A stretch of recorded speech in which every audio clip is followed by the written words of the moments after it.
বিসমিল্লাহির রহমানির রহিম।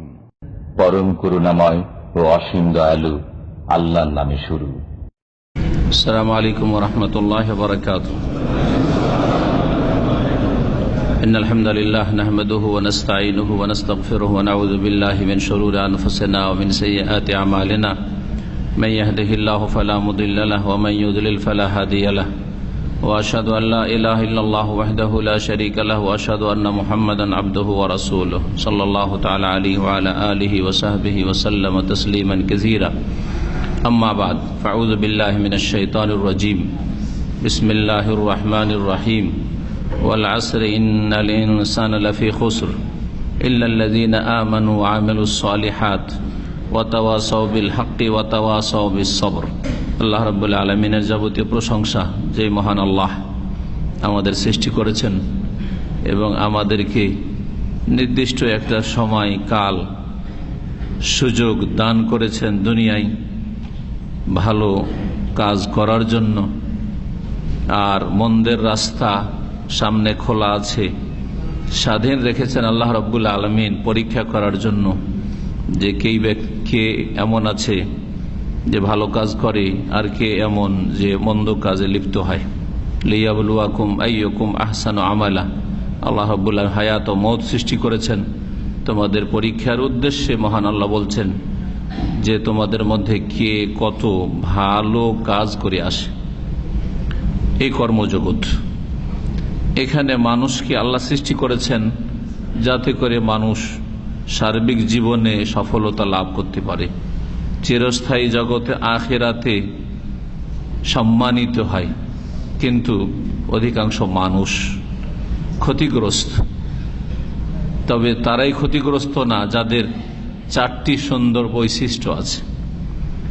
সালাত এবং সালাম নাযিল হোক নবী মুহাম্মদুর রাসূলুল্লাহ সাল্লাল্লাহু আলাইহি সাল্লামের উপর, যিনি এই বৈশিষ্ট্যগুলি, যেগুলি আমাদের মধ্যে থাকলে আমরা সফলতা লাভ করতে পারবো, ক্ষতি থেকে আমরা অব্যাহতি লাভ করতে পারবো, ক্ষতি থেকে আমরা বাঁচতে পারবো, সে সমস্ত বিষয়গুলি খুঁটিনাটি প্রিয় নবী মুহাম্মদুর রাসূলুল্লাহ সাল্লাল্লাহু আলাইহি সাল্লাম বর্ণনা করেছেন, যা কোরআন এবং সুন্নাহয় রয়েছে।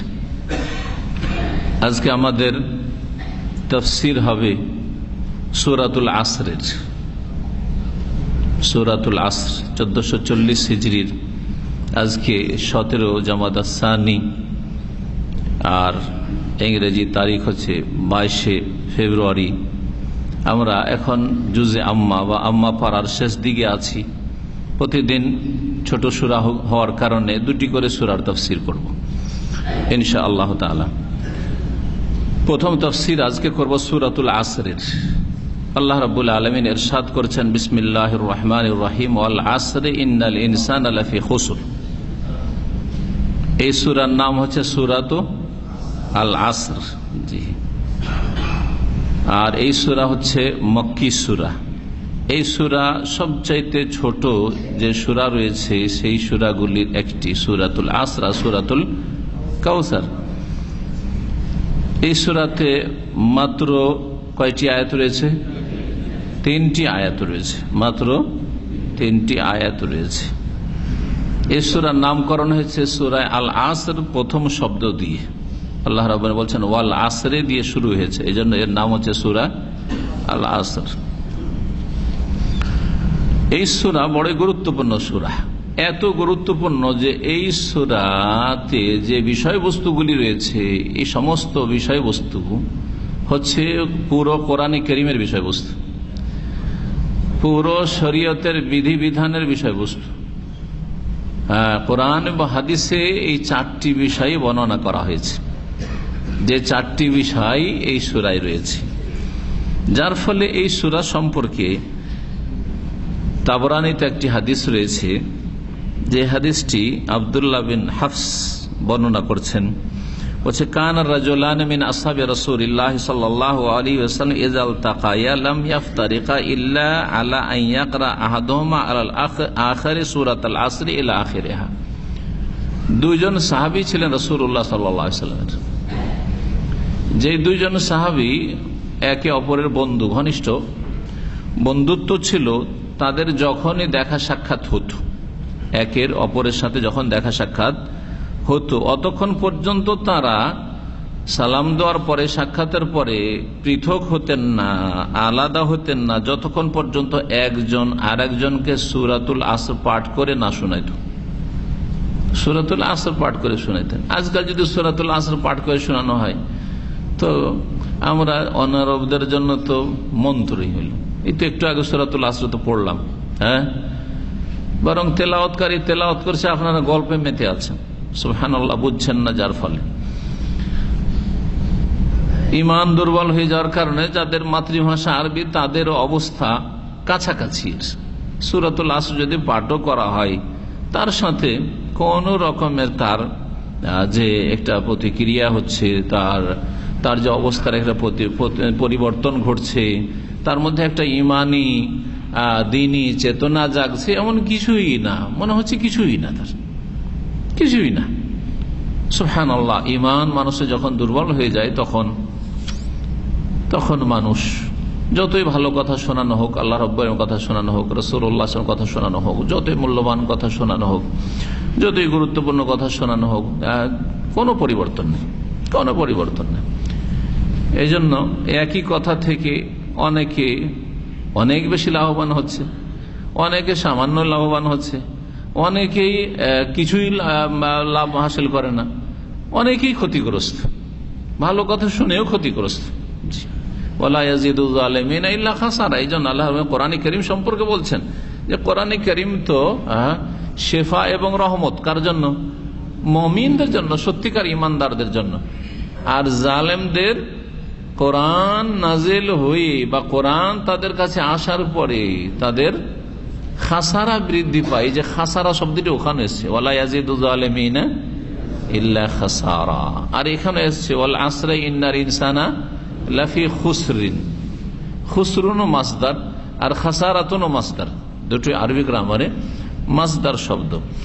এখন আমরা এই যে হাদিসটি শোনালাম যে সাহাবায়ে কেরামদের মধ্যে দুইজন সাহাবী ছিলেন যারা একে অপরের সাথে সাক্ষাৎ হলে সূরা আসর পাঠ করে শোনাতেন, একজন শুনতেন আর একজন শোনাতেন। তারপরে তারপরে সালাম দোয়া করতেন, সালাম দোয়া করে বিদায় হয়ে যেতেন। ইমাম শাফি রহমতুল্লাহ আলাই চারজন যে প্রসিদ্ধ ফকিহ এবং ইমাম, তার একজন ইমাম শাফি রহমতুল্লাহ আলাই। ইমাম শাফি রহমতুল্লাহ এই সূরা সম্পর্কে একটি মন্তব্য করেছেন, যেটি শব্দের পার্থক্যের সাথে ওলামারা উল্লেখ করেছেন তাদের বিভিন্ন কিতাবাদিতে। এখানে উল্লেখ করা হয়েছে তাফসীর ইবনে কাসির, লাউ তাদাব্বারান নাসু, ইমাম শাফি বলছেন লাউ তাদাব্বারান নাসু হাযিহি সূরাতা লাওয়াসিআতহুম, যদি মানুষ গভীরভাবে চিন্তা করত সূরাতুল আসরের মধ্যে যা রয়েছে তা নিয়ে, সূরাতুল আসরের অর্থ, তার তাৎপর্য, তার তাফসীর, নিজ গভীরভাবে তারা চিন্তা করত, গবেষণা করত, গভীরভাবে যদি অধ্যয়ন করত। তাদাব্বর মানে শুধু পড়া নয়, তাদাব্বর মানে শুধু তরজমা তাফসীর পড়া নয়, গভীরভাবে তার ভিতরে ঢোকার চেষ্টা করে। আল্লাহ কি বলেছেন এই শব্দগুলিতে, এই কথাগুলিতে কি বলা হয়েছে, যদি গভীরভাবে একটু চিন্তা করে উপলব্ধি করত, বুঝার চেষ্টা করত সূরা আসর, তাহলে তাদের জন্য লাওয়াসিআতহুম সেটাই যথেষ্ট ছিল। গোটা কোরআনে কারীমের 114টি সূরা আর এত বড় বড় সূরা, সূরাতুল বাকারা থেকে শুরু করে সূরাতুল ফাতিহা, তারপর সূরা বাকারা, বড় ছোট সব রকমের সূরা, এত যদি আল্লাহ নাজিল নাই করতেন, এই সূরাটি নাজিল করতেন, তাই তাদের জন্য যথেষ্ট হইতো, তাদের সফলতা লাভের জন্য যথেষ্ট হইতো। সর্বনাশ থেকে বাঁচার জন্য, ধ্বংস থেকে, দুর্ভোগ থেকে বাঁচার জন্য, রেহাই পাওয়ার জন্য যথেষ্ট হইতো লাওয়াসিআতহুম। আর অন্য ভাষাতে অন্যান্য তাফসীরকাররা তার উক্তিটি বর্ণনা করেছেন, লাউ মা আনজালাল্লাহু ইল্লা হাযিহিস সূরা, যদি আল্লাহ কোরআনে কারীমে এই সূরাটি ছাড়া আর কোন সূরাই নাজিল না করতেন, লাকাফাতহুম হুজ্জাতান, তাহলে তাদের উপর আল্লাহর হুজ্জত হিসাবে, দলিল প্রমাণ হিসাবে যথেষ্ট হয়ে যেত। কোনো কিছু নাজিল করেননি, বেশি কথা আল্লাহ বলেননি, আল্লাহর কালাম শুধু সূরাতুল আসরের 3টি আয়াত। যদি আল্লাহ নাজিল করতেন আর তারপরে আমাদের হিসাব নিতেন যে কি করে এসছে হিসাব দাও, তো এটা আমাদের ওপর আল্লাহর হুজ্জত দলিল প্রমাণ কায়েম করার জন্য এবং আমাদের ওজর অজুহাত এর কোনো অবকাশ না রাখার জন্য যথেষ্ট ছিল। যে কোনো ওজর নেই, যে আল্লাহ বলে দিয়েছেন যে মানুষ ক্ষতিগ্রস্ত, তবে ক্ষতিগ্রস্ত কে নয়, যার মধ্যে এই 4টি গুণ রয়েছে, বৈশিষ্ট্য রয়েছে। এই 4টি গুণ বৈশিষ্ট্য আল্লাহ সংক্ষেপে বর্ণনা করে দেয়। 4টি গুণ বৈশিষ্ট্য এখন তৈরি করো, যা বিস্তারিত বর্ণনা করে দেওয়ার জন্য নবী মুহাম্মদ রাসূলুল্লাহ সাল্লাল্লাহু আলাইহি সাল্লামকে প্রেরণ করা হয়েছে। সুতরাং এই একটি সূরায় যদি নাজিল হইতো তা যথেষ্ট হইতো, জি, যা বিস্তারিত ভাবে পুরো কোরআনে কারিমে বর্ণনা করা হয়েছে। কোরআনে কারিমে এই 4টি বিষয় বর্ণনা করা হয়েছে। তাফসীর শেষ করি, তারপরে সময় হলে আমরা বলবো যে এই 4টি বিষয়ই তো কোরআনে কারিমের বিষয়।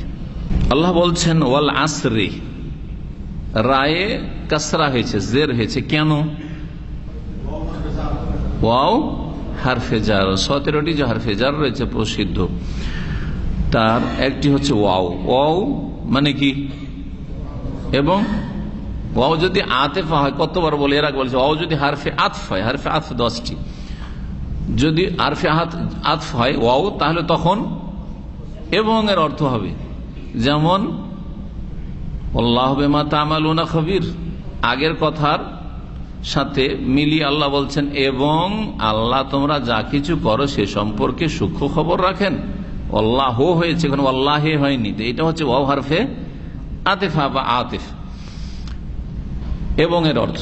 কিন্তু ওয়াল আসরে যখন হয়েছে, যখন বলবো আল্লাহে, আল্লাহ বলবো না, আল্লাহে, তার মানে ওয়াও শপথের জন্য, কসমের জন্য, উকসিমু বিল্লাহি, ওয়াও মানে উকসিমু, উকসিমু বিল্লাহি, আল্লাহর কসম করছি, জি, যেমন বিল্লাহি বা ও কসমের জন্য আসে। তাল্লাহি লাকিদান্না আসনামাকুম, ইব্রাহিম আলাইহিস সালাম কসম করেছে, আল্লাহর কসম, তা কসমের জন্য, তো ওয়াও হয়ে গেল তাহলে কসমের জন্য। এখানে রয়েছে আসলে ওয়াল আসরে উকসিমু, হ্যাঁ। আল আসর, আসর কাকে বলা হয়? আসরের 2টি তাফসীর করা হয়েছে, তার মধ্যে অধিকাংশ মুফাসসিরিনগণ তাফসীর করেছেন আসর মানে যুগ, আসর মানে কাল, আসর মানে সময়। আসর মানে কি? সময়, সময়, যুগ, কাল একই কথাই, শুধু ভাষার পার্থক্য, জি। তো এটাকে কেউ অনুবাদ করতে, অনুবাদক বলেছেন মহাকাল, মানে পুরো আপনার জীবনটা, পুরো কালটাই আর কি, আপনার আমার প্রত্যেকের যে সারা জীবনের যে সময়কালটা রয়েছে, মহাকাল আপনার জন্য, হ্যাঁ। এই সময়টা হচ্ছে আপনার জীবনের মহা গুরুত্বপূর্ণ, এটা আপনাকে অনেক উপরে পৌঁছে দিতে পারে, আবার আসফাল সাফিলিন, অনেক নিচে নামিয়ে দিতে পারে এই সময়টা। মানে এই সময়টার ব্যবহারটা কেমন আপনি করছেন বা করেছেন, এর ওপর আপনার অবস্থান নির্ধারিত হবে। 1 নম্বরে দিনের ক্ষেত্রে, হ্যাঁ, পারলৌকিক জীবনের ক্ষেত্রে, ইমান ইসলামের ক্ষেত্রে, 2 নম্বরে দুনিয়ার ক্ষেত্রে, পার্থিব ক্ষেত্রে। দুনিয়ার ক্ষেত্রে আপনি অনেক বড় মানুষ হতে চান, আর দুনিয়ার যে সব বড় হওয়ার জন্য যে উপায় উপকরণ রয়েছে সেগুলি আপনি মোটেই গ্রহণ করলেন না, না সুশিক্ষা নিলেন, দুনিয়ারই শিক্ষা হোক, দুনিয়া যেহেতু দুনিয়ায় বড় হতে চান, দুনিয়ার শিক্ষায় শিক্ষিত হোক, দুনিয়ায় বড় হওয়ার জন্য যেসব মাধ্যমগুলি রয়েছে সেগুলি আপনি গ্রহণ করলেন না। আপনি বাড়িতে বসে থাকবেন আর বাপের হোটেলে শুধু খাবেন, না লেখাপড়া করলেন, আর না কাজকর্ম করলেন, না জীবনে কোনো রিস্ক ঝুঁকি নিলেন, না বিদেশে পা দিলেন, কিছুই করলেন না। বলছে আমি বড় লোক হয়ে যাব, হবে নাকি? আমি রাষ্ট্রপতি হব গোটা বাংলাদেশের, আমি দেশের প্রধানমন্ত্রী হব, সম্ভব না? দুনিয়ার ক্ষেত্রে সম্ভব না। দিনের ক্ষেত্রে, দিনের ক্ষেত্রে ভালো করে বুঝতে পারছে না, ইমানের জন্য তৎপর না, আমল ভালো আমলের জন্য তৎপর না, গুনাহ আর নেকিতে কোনো পার্থক্য আপনার কাছে না, আপনি ভালো জীবন যাপন করলেন না, এলিম শিখলেন না, আমল করলেন, কিছুই না, হ্যাঁ। আর বলছেন যে আমি খুব বড় আলেম হব, আল্লামা হব, সম্ভব? দিনের বড় খাদেম হব, জীবনেও দিন শিখলেন না, আর দিনের চর্চা করলেন না, দিনের প্রচার প্রসার করলেন না, তো কি করে হবে? তো এটি হচ্ছে প্রসিদ্ধ অর্থ। আসর মানে জমান বা সময়, কাল, এটাই অর্থ হয়। এই জন্য একই যুগের মানুষকে মুআসির বলা হয়। আরবি ভাষায় কি বলা হয়? মুআসির। মুআসির মানে সমসাময়িক মানুষ, একই যুগের মানুষ। যেমন আমার যুগে যেসব লোকেরা রয়েছে তারা আমার মুআসির।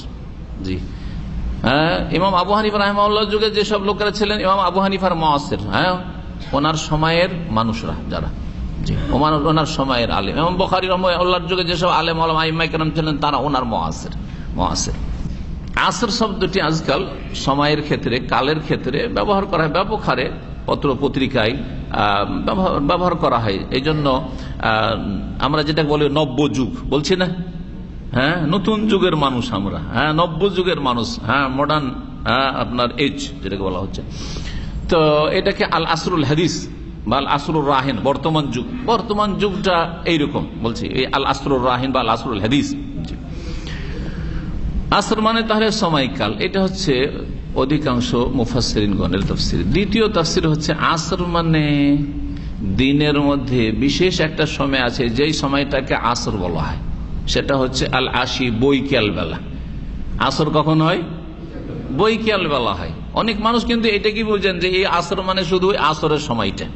এটা হচ্ছে দ্বিতীয় তাফসীর, যেটা কিছু তাফসীর কারগণ করেছেন। আসর মানে আসরের সময় হতে পারে যেটা বৈকাল বেলা, জি হ্যাঁ হয়ে থাকে,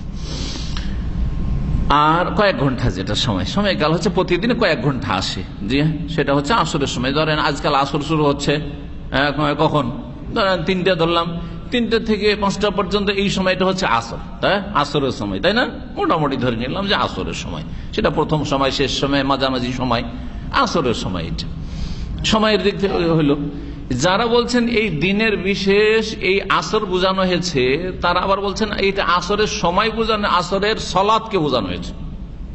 তাহলে এটা তৃতীয় তাফসীর করা যেতে পারে, বলা যেতে পারে যে ওয়াল আসরে মানে তাহলে আল্লাহ কিসের শপথ করছেন?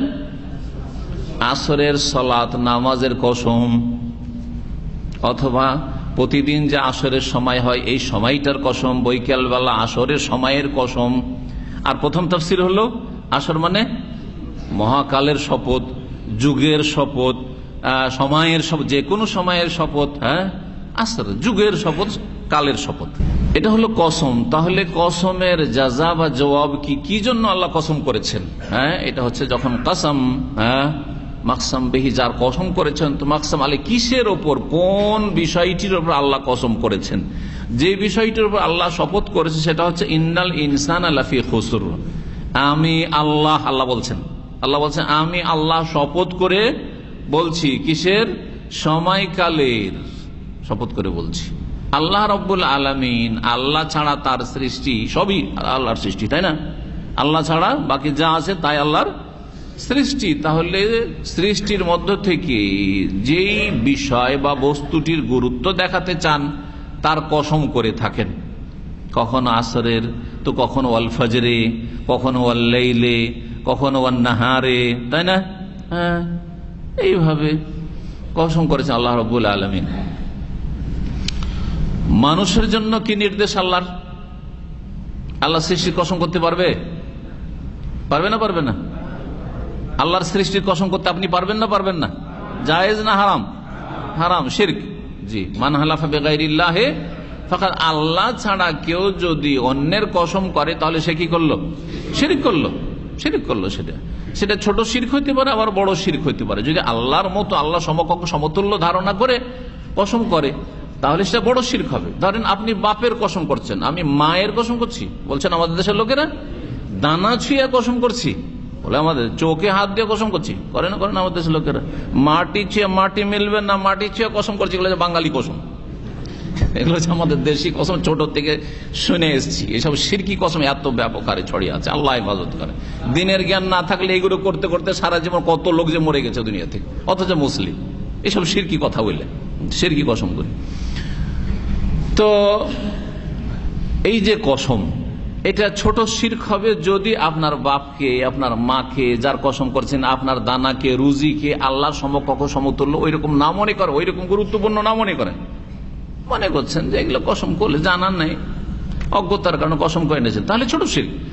কিন্তু কেউ যদি কসম করে আমি বড় পীরের কসম করছি, হ্যাঁ আমি শাহজালাল কসম করছি, আমি খাজা বাবার কসম করছি, হ্যাঁ আমি আটরশির কসম করছি, আর সে হচ্ছে আটরশি ভক্ত, শাহজালাল ভক্ত, অথবা বড় পীর ভক্ত, অথবা খাজা আজমেরি ভক্ত, তাহলে কি বলবেন, ছোট কসম বা ছোট শিরক না বড় শিরক? কারণ তাদের ধারণা যে এরা মনের কামনা বাসনা পূরণ করতে পারে, এরা খালি হাতে ফিরিয়ে দেয় না ভক্তদেরকে, এরা মরেও মরে, এরা অসাধারণ ক্ষমতা রাখে, এরা রোগ ভালো করতে পারে, এদের দরগায় গেলে সবকিছু পাওয়া যায়, ঝোলি ভর দেতা। উর্দুতে আছে কি করে, ঝোলা নিয়ে গেছে, ঝোলা ভরে দেয় আপনার পীর সাহেব। জি হ্যাঁ, খালি হাতে ফিরিয়ে দেয় না। তো যাদের এই আকীদা, তারা যদি পীরের কসম করে তাহলে কি বলবেন, বড় শিরক। বড় শিরক। আচ্ছা, কেউ যদি বলে যে আমি দুর্গার কসম করছি, কি বলবেন, বলবেন ছোট শিরক না বড় শিরক? ঠিক ওই রকম কেউ যদি বলে দরগার শপথ করছে, তো বড় শিরক। বড় শিরক একই কথা, বড় শিরক, ইসলাম থেকে বেরিয়ে যাবে সে, যে কাফের মুশরিক হয়ে যাবে সে। আসরের শপথ হয়ে গেল। তাহলে আল্লাহ রাব্বুল আলামিন আসরের শপথ করলেন। আসরের যদি সলাত ধরি, কেন তাহলে শপথ করলেন? আসরের সলাতের গুরুত্ব দেখানোর জন্য। আর আসরের সলাত অত্যন্ত গুরুত্বপূর্ণ। এই সময় 2 শিফটের মালাইকা হাজির হন, জানা আছে এইসব কথা, তাই না? এই সময়টা হচ্ছে গাফিলতির সময়, অলসতার সময়। হয় খেয়ে দিয়ে ঘুমাই, বিশ্রাম করে, আর না হলে হাটে বাজারে কেনাকাটায় কেনা বেচায় ব্যস্ত থাকে। গিয়ে দেখেন সেকেন্ড হ্যান্ড মার্কেটে, হারাজের মার্কেট, যে হারাজ বলে আরবি ভাষা, এই হারাজের কথা যখন বাঙালিদের কাছে পৌঁছবে তখন তো ওরা হারাজ বুঝবে না, এই জন্য সেকেন্ড হ্যান্ড বললাম যাতে বুঝে ওরা, তাই না? কি ভিড় ভাড় এই সময়, কি নামাজ, বেচাই ব্যস্ত, বেচনেওয়ালা, আর খরিদার খরিদে ব্যস্ত। কুরবানির গরুর হাট দেখেছেন তো, কি নামাজ, নামাজ নেই কিন্তু কুরবানির গরু নিয়ে মেতে আছে। গেছে জোহরে, জোহর গেল, আসর গেল, মাগরিব গেল, এশা গেল, কুরবানির গরু আর খাসি নিয়ে হাজির, জান্নাতে যাবে, ঠিক না?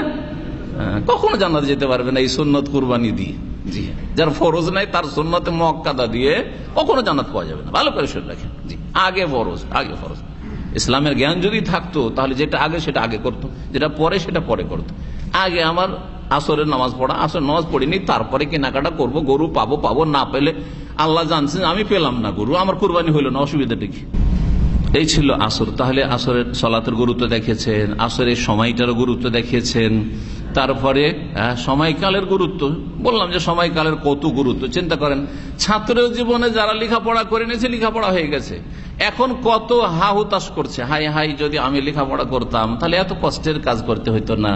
হাই যদি আমিও লেখাপড়া, আমাকে তো আমার আব্বা মাদ্রাসে, ভালো মাদ্রাসে ভর্তি করেছেন, আমিও যদি হাফেজ আর আলেম হয়ে যেতাম তাহলে আমিও বড় সম্মানের সাথে থাকতাম, আর বড়ই দিনের কাজ করতে পারতাম। আমার এখন মনটা চাইছে দিনের কাজ করার, কিন্তু আমার পেটে বিদ্যা নেই, এলেম নেই। আফসোস হচ্ছে না, হচ্ছে না অনেকের? অথচ এই সুযোগগুলি এসেছে এক সময়। তাহলে সময় মানুষকে উন্নত করতে পারে, আর সময় মানুষকে অধঃপতনে নিয়ে যেতে পারে। সময়ের সারা জীবন অপব্যবহার করেছে, সময়কে পাপে লাগিয়েছে, সময়কে নষ্ট করেছে, সময়কে অন্যায় কাজে লাগিয়েছে, সময়কে হারাম কাজে লেগেছে। 25 বছর 30 বছর নামাজ পড়েনি, বেনামাজি হয়ে থেকেছে, তারপরে বার্ধক্যে সে তওবা করে নামাজ শুরু করে, সারা জীবন আফসোস, হাই কি করলাম, হাই কি করলাম, কত যে ঘাটতি। ওই লোকটি, ওই ছেলেটি 15 বছরে নামাজ শুরু করেছে, আমার বন্ধু ছিল, আর আমি এখন শুরু করলাম 60 বছরে, ওর সমান কি কোনোদিন হওয়া সম্ভব? কখনো সম্ভব না, যতই তওবা করেন আপনি, কখনো সম্ভব না। তাহলে এই সময় কত যে গুরুত্বপূর্ণ। ইন্নাল ইনসানা লাফি খুসর, এটা হচ্ছে কসমের জবাব, অর্থাৎ শুনে রাখো। এই বিষয়টিকে শক্ত করে বর্ণনা করে আল্লাহ বলছেন, নিশ্চয়ই মানুষ লাফি খুসরিন, ক্ষতিতে, সর্বনাশে, লোকসানে, যাই বলবেন, খুসর ক্ষতিতে নিপতিত, ক্ষতিতে নিমজ্জিত। জি হ্যাঁ, ক্ষতিতে ডুবে আছে। সহজ ভাষায় মানুষ কিসে ডুবে আছে? ক্ষতিতে ডুবে আছে। ক্ষতি আর ক্ষতি, ক্ষতি ছাড়া লাভ মানুষের নেই বললেই চলে। ইন্নাল ইনসানা লাফি খুসর, এই ইনসান বলতে সব মানুষকে বোঝানো হয়েছে নাকি কিছু মানুষকে বোঝানো হয়েছে? কে বলছে যে কিছু মানুষকে বোঝানো হয়েছে? ওরা হাত তুলুক, আছে নাকি? কিছু মানুষকে বোঝানো হয়েছে। তাহলে কিছু মানুষ ক্ষতিতে আছে, যদি এটাই অর্থ হয় তাহলে ইল্লাল্লাযিনা আমানু কেন বলবেন? তবে ওরা, তাহলে বোঝা গেল এখানে ইন্নাল ইনসানা বলে উদ্দেশ্য কি? নিশ্চয় সমস্ত মানুষ ক্ষতিতে নিমজ্জিত, সমস্ত মানুষ ক্ষতিতে ডুবে আছে, ক্ষতির পথে, সর্বনাশের পথে। ইন্নাল ইনসান লাফি খুসর। জি, ইনসান, তাহলে আল ইনসান আলিফ লাম আরবি গ্রামার যারা বুঝেন প্রাথমিক বলে দিই, ইস্তেগরাক মানে হচ্ছে সমস্ত, যেমন আলহামদ মানে সমস্ত প্রশংসা। তা আল ইনসান যদি ইস্তেগরাক বলি সমস্ত মানুষ, অথবা আরেকটা হচ্ছে জিন্সের জন্য, অর্থাৎ মানুষ হিসাবে যে কোনো মানুষ, এটাও হইতে পারে যে কোনো মানুষ, মানুষ মাত্রেই, এই জন্য আমরা তর্জমা করি কি, সব মানুষ না বললেও চলে, মানুষ মাত্রেই ক্ষতিগ্রস্ত, মানুষ মাত্রেই ক্ষতিতে নিমজ্জিত। তাহলে এটা হচ্ছে আল আলিফ লাম জিন্সের জন্য। ইন্নাল ইনসান লাফি খুসর। যদি বলতেন ইন্নাল ইনসান খাসির, মানুষ হচ্ছে ক্ষতিগ্রস্ত আর মানুষ ক্ষতিগ্রস্ততে নিপতিত, দুটোতে পার্থক্য আছে না নেই? বাংলা ভাষায় বলে দিলাম, আরবিতে যদি বলতে ইন্নাল ইনসান আল্লাহ খাসির আর বলছে ইন্নাল ইনসান লাফি খুসর, দুটোতে পার্থক্য আছে না নেই? বাংলায় পার্থক্য করেন, মানুষ ক্ষতিগ্রস্ত একটা কথা, আর একটা হচ্ছে মানুষ ক্ষতিগ্রস্ততে নিপতিত, ডুবে আছে। কোনটা বেশি শক্ত ভাষা? দ্বিতীয়টা, যেটাতে মানুষ ক্ষতিতে ডুবে আছে। জি হ্যাঁ, মাসদার স্থায়িত্বের অর্থ দেয়। মাসদার যখন খুসর, স্থায়িত্ব, মানুষ সব সময় ক্ষতিতে ডুবে আছে। আর এটা হচ্ছে মানুষ খাসের ইসিম ফাইল, মানে হয় অতীতে ক্ষতিগ্রস্ত, নাই বর্তমানে ক্ষতিগ্রস্ত, অথবা ভবিষ্যতে ক্ষতিগ্রস্ত। তাহলে সবকালে নাও হইতে পারে, সবকালে নাও হইতে পারে, এ হচ্ছে পার্থক্য। এই জন্য দেখেন কোরআনের অলংকার কত সুন্দর, যে বলেন ইন্নাল ইনসান আল্লাহ খাসির, এ বলেন ইন্নাল ইনসান লাফি খুসর ইল্লাল্লাযীনা আমানু ওয়া আমিলুস সালিহাত ওয়া তাওয়াসাউ বিল হাক্কি ওয়া তাওয়াসাউ বিস সবর। এই হচ্ছে চারটি বৈশিষ্ট্য। জি হ্যাঁ, ইসলাম সম্পর্কে কেউ যদি আপনার কাছে জানতে চায় সহজ ভাষায় বলবেন, সূরা আসর বলে দেন, একটু বলা দরকার নাই। এই চারটি বৈশিষ্ট্য আপনি নিজের মধ্যে তৈরি করুন, আপনি একজন মুসলিম। চারটি বিষয়কে যত সুন্দর করে করবেন তত সুন্দর মুসলিম, যত ভালো করে পালন করবেন তত ভালো মুসলিম। জি হ্যাঁ, কিছু মৌলিক বিষয় রয়েছে যেগুলি না থাকলে মোটে ইসলাম থাকবে না, আর কিছু রয়েছে মৌলিক বিষয় নয়, হয়তো ইসলাম থাকবে কিন্তু ইসলাম অনেক দুর্বল হয়ে যাবে বা দুর্বল হয়ে যাবে। জি হ্যাঁ, সেগুলি আপনাকে বুঝতে হবে যে কতটা আমল লাগবে, তাহলে আপনি সর্বনিম্নে মুসলিম থাকবেন, কতটা আপনার ঈমান লাগবে যাতে সর্বনিম্ন আপনি মুসলিম হইতে পারবেন আর লাভবান হইতে পারবেন। আর তারপরে তখন পরিপূর্ণতার বিষয়টি আসছে, যে এগুলো করতে পারলে আরো পরিপূর্ণ মুসলিম হব, আমি খাঁটি মুসলিম হইতে পারবো ইত্যাদি। ইল্লাল্লাযীনা আমানু, প্রথম বিষয় হচ্ছে হ্যাঁ, তবে ওরা ক্ষতিগ্রস্ত নয়, ওরা ছাড়া। ইল্লা মানে কিন্তু বা ব্যতীত, ওরা ঈমানদার ব্যতীত, অথবা বলেন যে ইল্লাল্লাযীনা আমানু, তবে কিন্তু ওরা নয় যারা ঈমান নিয়ে আসে, যারা বিশ্বাস স্থাপন করেছে। ঈমান বলতে কি বোঝায়?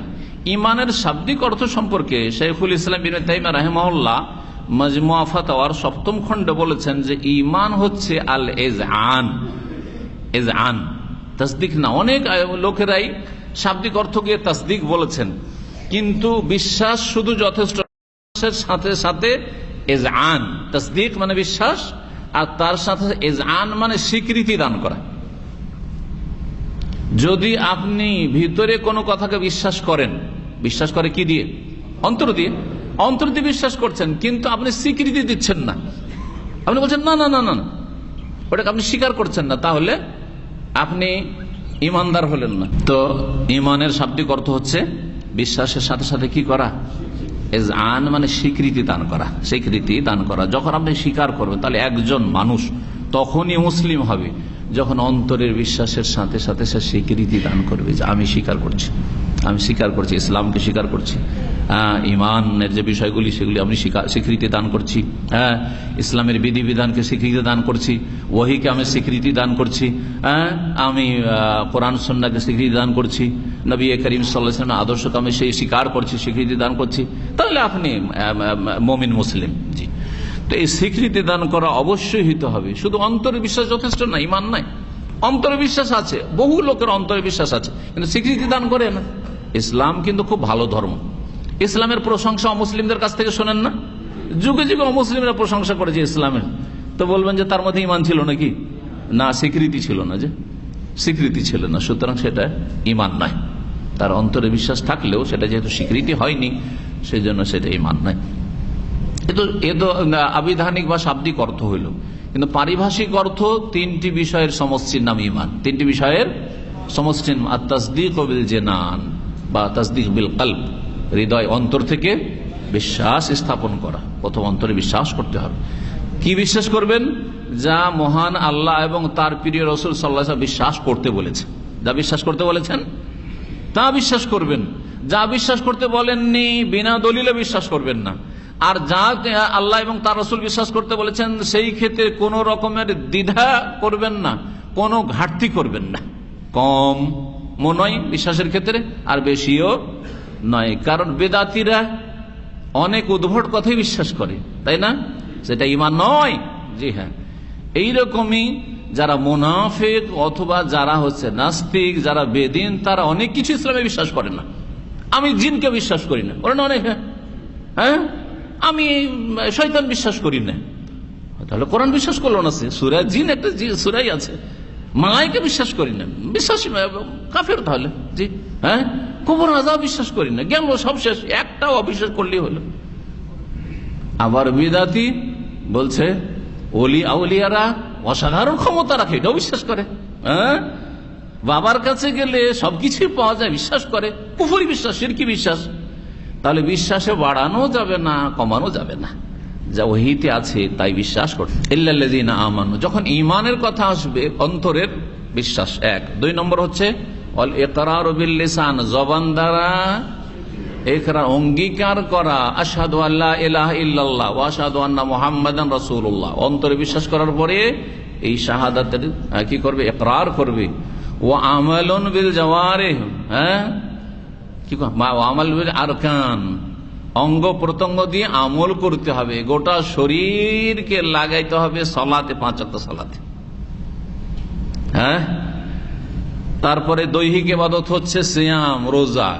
দৈহিক এবং আর্থিক ইবাদত হচ্ছে হজ, ওমরা। হ্যাঁ, দেহকে পরিশ্রম করা লাগে, অর্থ খরচ হয়। যাকাত হচ্ছে আর্থিক ইবাদত। এগুলি হচ্ছে অঙ্গ প্রত্যঙ্গ দিয়ে কি করা? আমল করা। অঙ্গ প্রত্যঙ্গকে আল্লাহ সন্তুষ্টির কাজে, তাআত নেকির কাজে লাগাইতে হবে।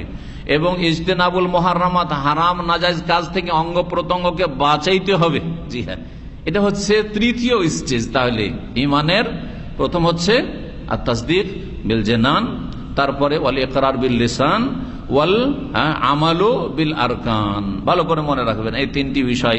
আরবিতে জরুরি নয়, মন্ত্রের মতো, যদি মনে রাখেন তো ভালো, আর না হলে বাংলাতে অবশ্যই মনে রাখতে হবে। এই 3টির সমষ্টির নাম হচ্ছে শরীয়তের পরিভাষায় ঈমান। তাহলে সে হচ্ছে মুমিন। ঈমান যখন বলবো তো ঈমানের রুকুন আছে, খুঁটি বা স্তম্ভ আছে কয়টি? 6টি। সেটাও ঠিক থাকতে হবে আপনার। হ্যাঁ, ঈমান বিল্লাহ, আর আল্লাহর প্রতি ঈমান কেমন করে পুরা হয়? শুধু আল্লাহ আছেন এই কথা যথেষ্ট নয়। আল্লাহর তাওহীদ, আল্লাহর অস্তিত্ব বিশ্বাসের পরে আল্লাহর তাওহীদ একত্ব, তাওহীদুর রুবুবিয়্যাহ, তাওহীদুল উলুহিয়্যাহ, তাওহীদুল আসমা ওয়া সিফাত। হ্যাঁ, আল্লাহর প্রতি ঈমান। এই 4টি বিষয়ের নাম হচ্ছে ঈমান বিল্লাহ। তারপর অমালায়েকাতে, ফেরেশতাগণকে বিশ্বাস করা, যেইভাবে কোরআনে বা হাদিসে ফেরেশতা মালায়েকার কথা বলা হয়েছে। এমন ফেরেশতার নাম বলবেন না যেটা কোরআন হাদিসে নেই। যেমন আমাদের দেশের আলেম সমাজ আজরাইল, আজরাইল আছে কোরআন হাদিসে নেই, সুতরাং আজরাইল বলতে যাবেন না। আবার নাম আছে জিবরাইল, মিকাইল, ইসরাফিল, আপনি সেগুলো অস্বীকার করবেন না।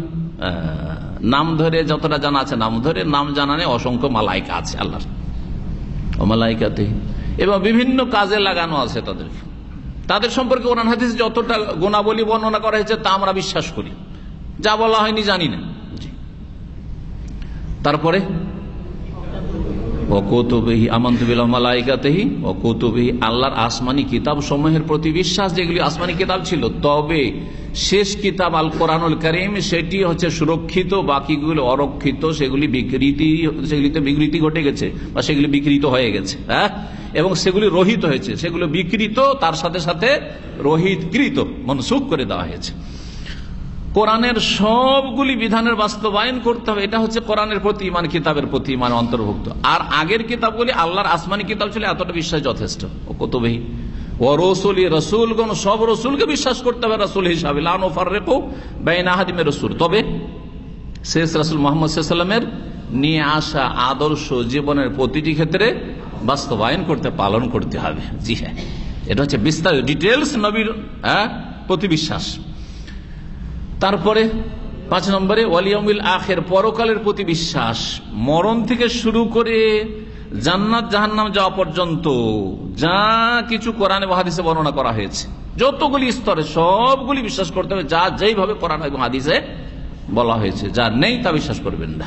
তারপরে ওয়াল কাদরি খাইরি ওয়া শাররি, ভালো মন্দ তকদির, কখনো ভালো অবস্থা হয় ভাগ্যের, কখনো মন্দ হয়। তকদিরে 4টি স্তর রয়েছে, সেগুলি বিস্তারিত জানেন আর না জানেন, যদি নাও জানেন হয়তো মাফ হইতে পারে, জানা অনেক সময় জানে না, কিন্তু সে প্রাকৃতিক ভাবে সে ইসলামের ওপর আছে। আল্লাহ যা তকদির সম্পর্কে বলেছে আমি বিশ্বাস করি, যথেষ্ট নয়? রাসূল সাল্লাল্লাহু আলাইহি ওয়াসাল্লাম তকদির সম্পর্কে যা বলেছে আমি বিশ্বাস করি, আমি অত বুঝি না। তা আপনি কি দায়িত্ব চাপাবেন একজন 80 বছরের বুড়ো মানুষের ওপর যে তোমাকে এখন সবগুলি শিখতে হবে, তকদির স্তর শিখতে হবে? হ্যাঁ, কিন্তু ইমানে পার্থক্য আছে। একজন তকদিরের স্তর জানে আর তার দলিল জানে, জানার পরে বিশ্বাস করে। আর একজন মোটামুটি জানে, বিশ্বাস করে। আর একজন কিছু জানে না, এতটুকু জানে যে আমি আল্লাহ এবং রসুল যা বলেছেন বিশ্বাস করি। মুমিন সে, মুসলিম, বিশ্বাসী। ইল্লাল্লাযীনা আমানু, এমন ঈমান হইতে হবে যেই ঈমানে শিরক না থাকে। আজকাল তো আমাদের দেশের কবর মাজার পূজাও করছে আর ঈমানের দাবিদার, তো ঈমান ঠিক আছে নাকি? না, ঈমান কাজে লাগবে না। শিরক মুক্ত ঈমান হইতে হবে। আবার অনেক নাস্তিক বেদিন রয়েছে, সেকুলার, যারা ঈমানের ইসলামের দাবি করে, চলবে না? চলবে না। তাহলে নাস্তিকতা কুফরি মুক্ত হইতে হবে, মুনাফিকি মুক্ত হইতে হবে ঈমান। জি হ্যাঁ, এইরকম ঈমান হইতে হবে। এটা হচ্ছে 1 নম্বর। আগে হচ্ছে ঈমান, ঈমানের ওপর ভিত করে বাকি 3টাকে কায়েম করতে হবে।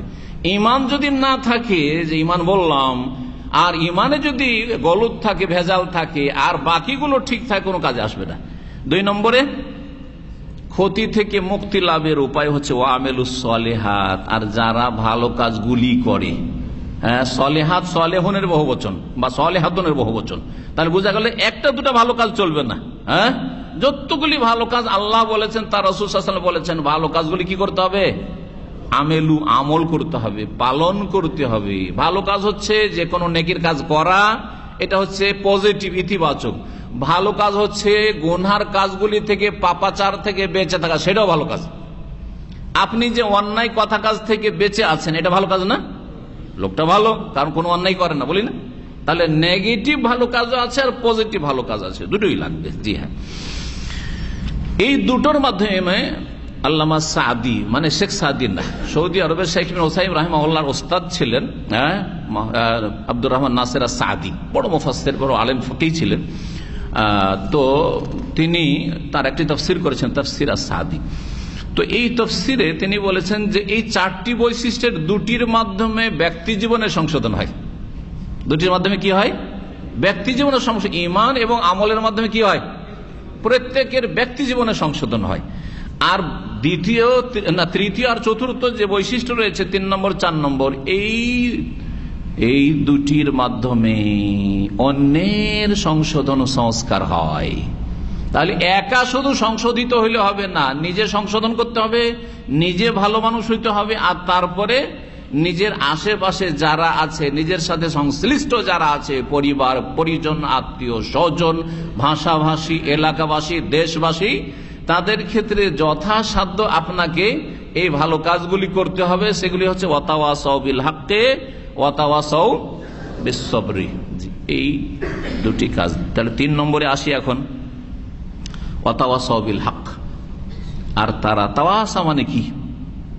তাওয়াসা ইয়াতাওয়াসা বাবে তাফাউল থেকে, এর মানে হচ্ছে ওয়াও সাদিয়া থেকে, ওসিয়ত শব্দ থেকে এই সেগাটি, এর অর্থ হচ্ছে একজন অপরজনকে উপদেশ দেওয়া।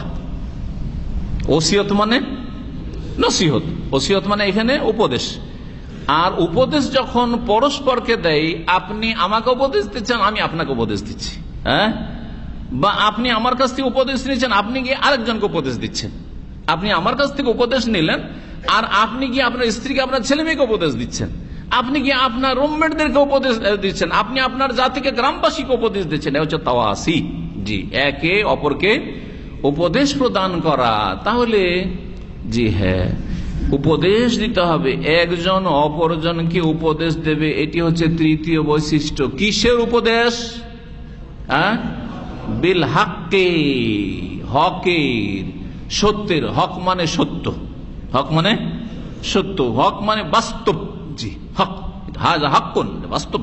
জি হ্যাঁ, তো সত্যটাই বাস্তব আর মিথ্যাটা হচ্ছে অবাস্তব। জি, তো হকের একজন অপরজনকে উপদেশ দেবে, এই হকটা কি সংক্ষেপে বলে দিয়া কি?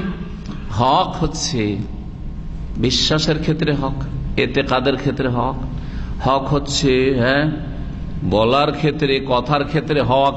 জি, আর হক হচ্ছে কর্মের ক্ষেত্রে হক। জি, তাহলে সার্বিক জীবনে যেটা হক সত্য, সেটা চলে আসবে এই আমাদের এই আয়াতের অংশে। অর্থাৎ একে অপরকে উপদেশ দেবে কিসের? সত্যকে বিশ্বাস করার, হ্যাঁ, সহি আকীদার, আর সত্য কথা বলার, আর সত্য কথা অনুযায়ী কাজ করার, আমল করার। জি, তাহলে জীবনে প্রতিটি ক্ষেত্রে সামিল হয়ে গেল, প্রতিটি ক্ষেত্রকে সামিল হয়ে গেল। ওয়াতাওয়াসাউ বিল হাক্কি। এই হক, এই হকের তফসির করতে গিয়ে এক একজন মুফাসসিরগণ সালাফদের থেকে এক একটা দিয়ে তফসির করেছেন। কেউ হক মানে আল কোরআন, তো কোরআনই হক। আসলে কোরআনে এই হক আকীদার কথাও রয়েছে, আকীদার ক্ষেত্রে হক রয়েছে, কথার ক্ষেত্রে হক রয়েছে, আর আমলের ক্ষেত্রে, কাজের ক্ষেত্রে হকের কথা রয়েছে। সুতরাং কোরআন দিয়ে তারা তফসির করেছেন। কেউ রাসূলুল্লাহ সাল্লাল্লাহু আলাইহি ওয়াসাল্লাম অনুসরণ দিয়ে তফসির করেছেন। হ্যাঁ, কেউ আমর বিল মারুফ ওয়া নাহিল মুনকার, ভালো কাজের উপদেশ দেওয়া, অন্যায় কাজে বাধা দিয়ে করেছেন।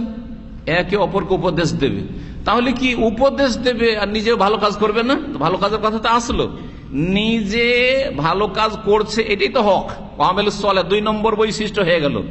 এখন নিজে ভালো আমল করে, ভালো বিশ্বাস, সহি বিশ্বাস করে, আর ভালো কথা বলে অন্যকে কি করবে? ভালো কাজের উপদেশ দেবে।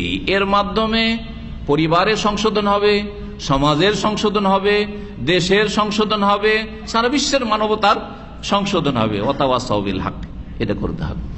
যখন আপনি সত্যের উপদেশ দিতে যাবেন, সবাই আপনাকে ফুলের মালা নিয়ে সাদর সম্ভাষণ জানাবে না, অনেকে কষ্ট দেবে, হ্যাঁ, গাল দেবে, কাফের বলে ফতোয়া দেবে, তাই না? আপনাদেরকে কেউ বলছে? আপনারা কিছু বলেন না, কিছু বলেন না, আপনারা কিছু বলেন না, যেহেতু কারো ভুল ধরেন না, কিছু বলেন না। সবসময় যদি বলে হয় 5 ওয়াক্ত নামাজ পড়ো, 5 ওয়াক্ত নামাজ পড়ো, আর নামাজটা কেমন করে পড়ো সহি তরিকা না বলি, তাহলে কেউ গাল দেবে না। হ্যাঁ, সবসময় যদি বলে ভাই তোমরা সবাই মুসলিম হয়ে যাও, সবাই মুসলিম হয়ে যাও, কিন্তু ইসলাম কি, মুসলিম কি, তৌহিদ কি, কিছুই যদি না বলি, হ্যাঁ, তাহলে কেউ গাল দেবে না। কথা ঠিক কিনা? মাজার পূজা যদি ভুল না বলি, পীর ধরা যদি ভুল না বলি, মিলাদ করা বেদাত না বলি, শবে বরাত, হালুয়া রুটি বেদাত, কোরআন খানি এইসব বেদাত, হ্যাঁ, মৃতের নামে খাবার দাবার বেদাত, এগুলো যদি না বলি, তারপর ইসলামের এই পলিটিক্যাল রাজনৈতিক ব্যাখ্যা করে ইসলাম মানে গদি দখল, এটা ভুল ব্যাখ্যা, এটা যদি না বলি তো কেউ গাল দেবে না।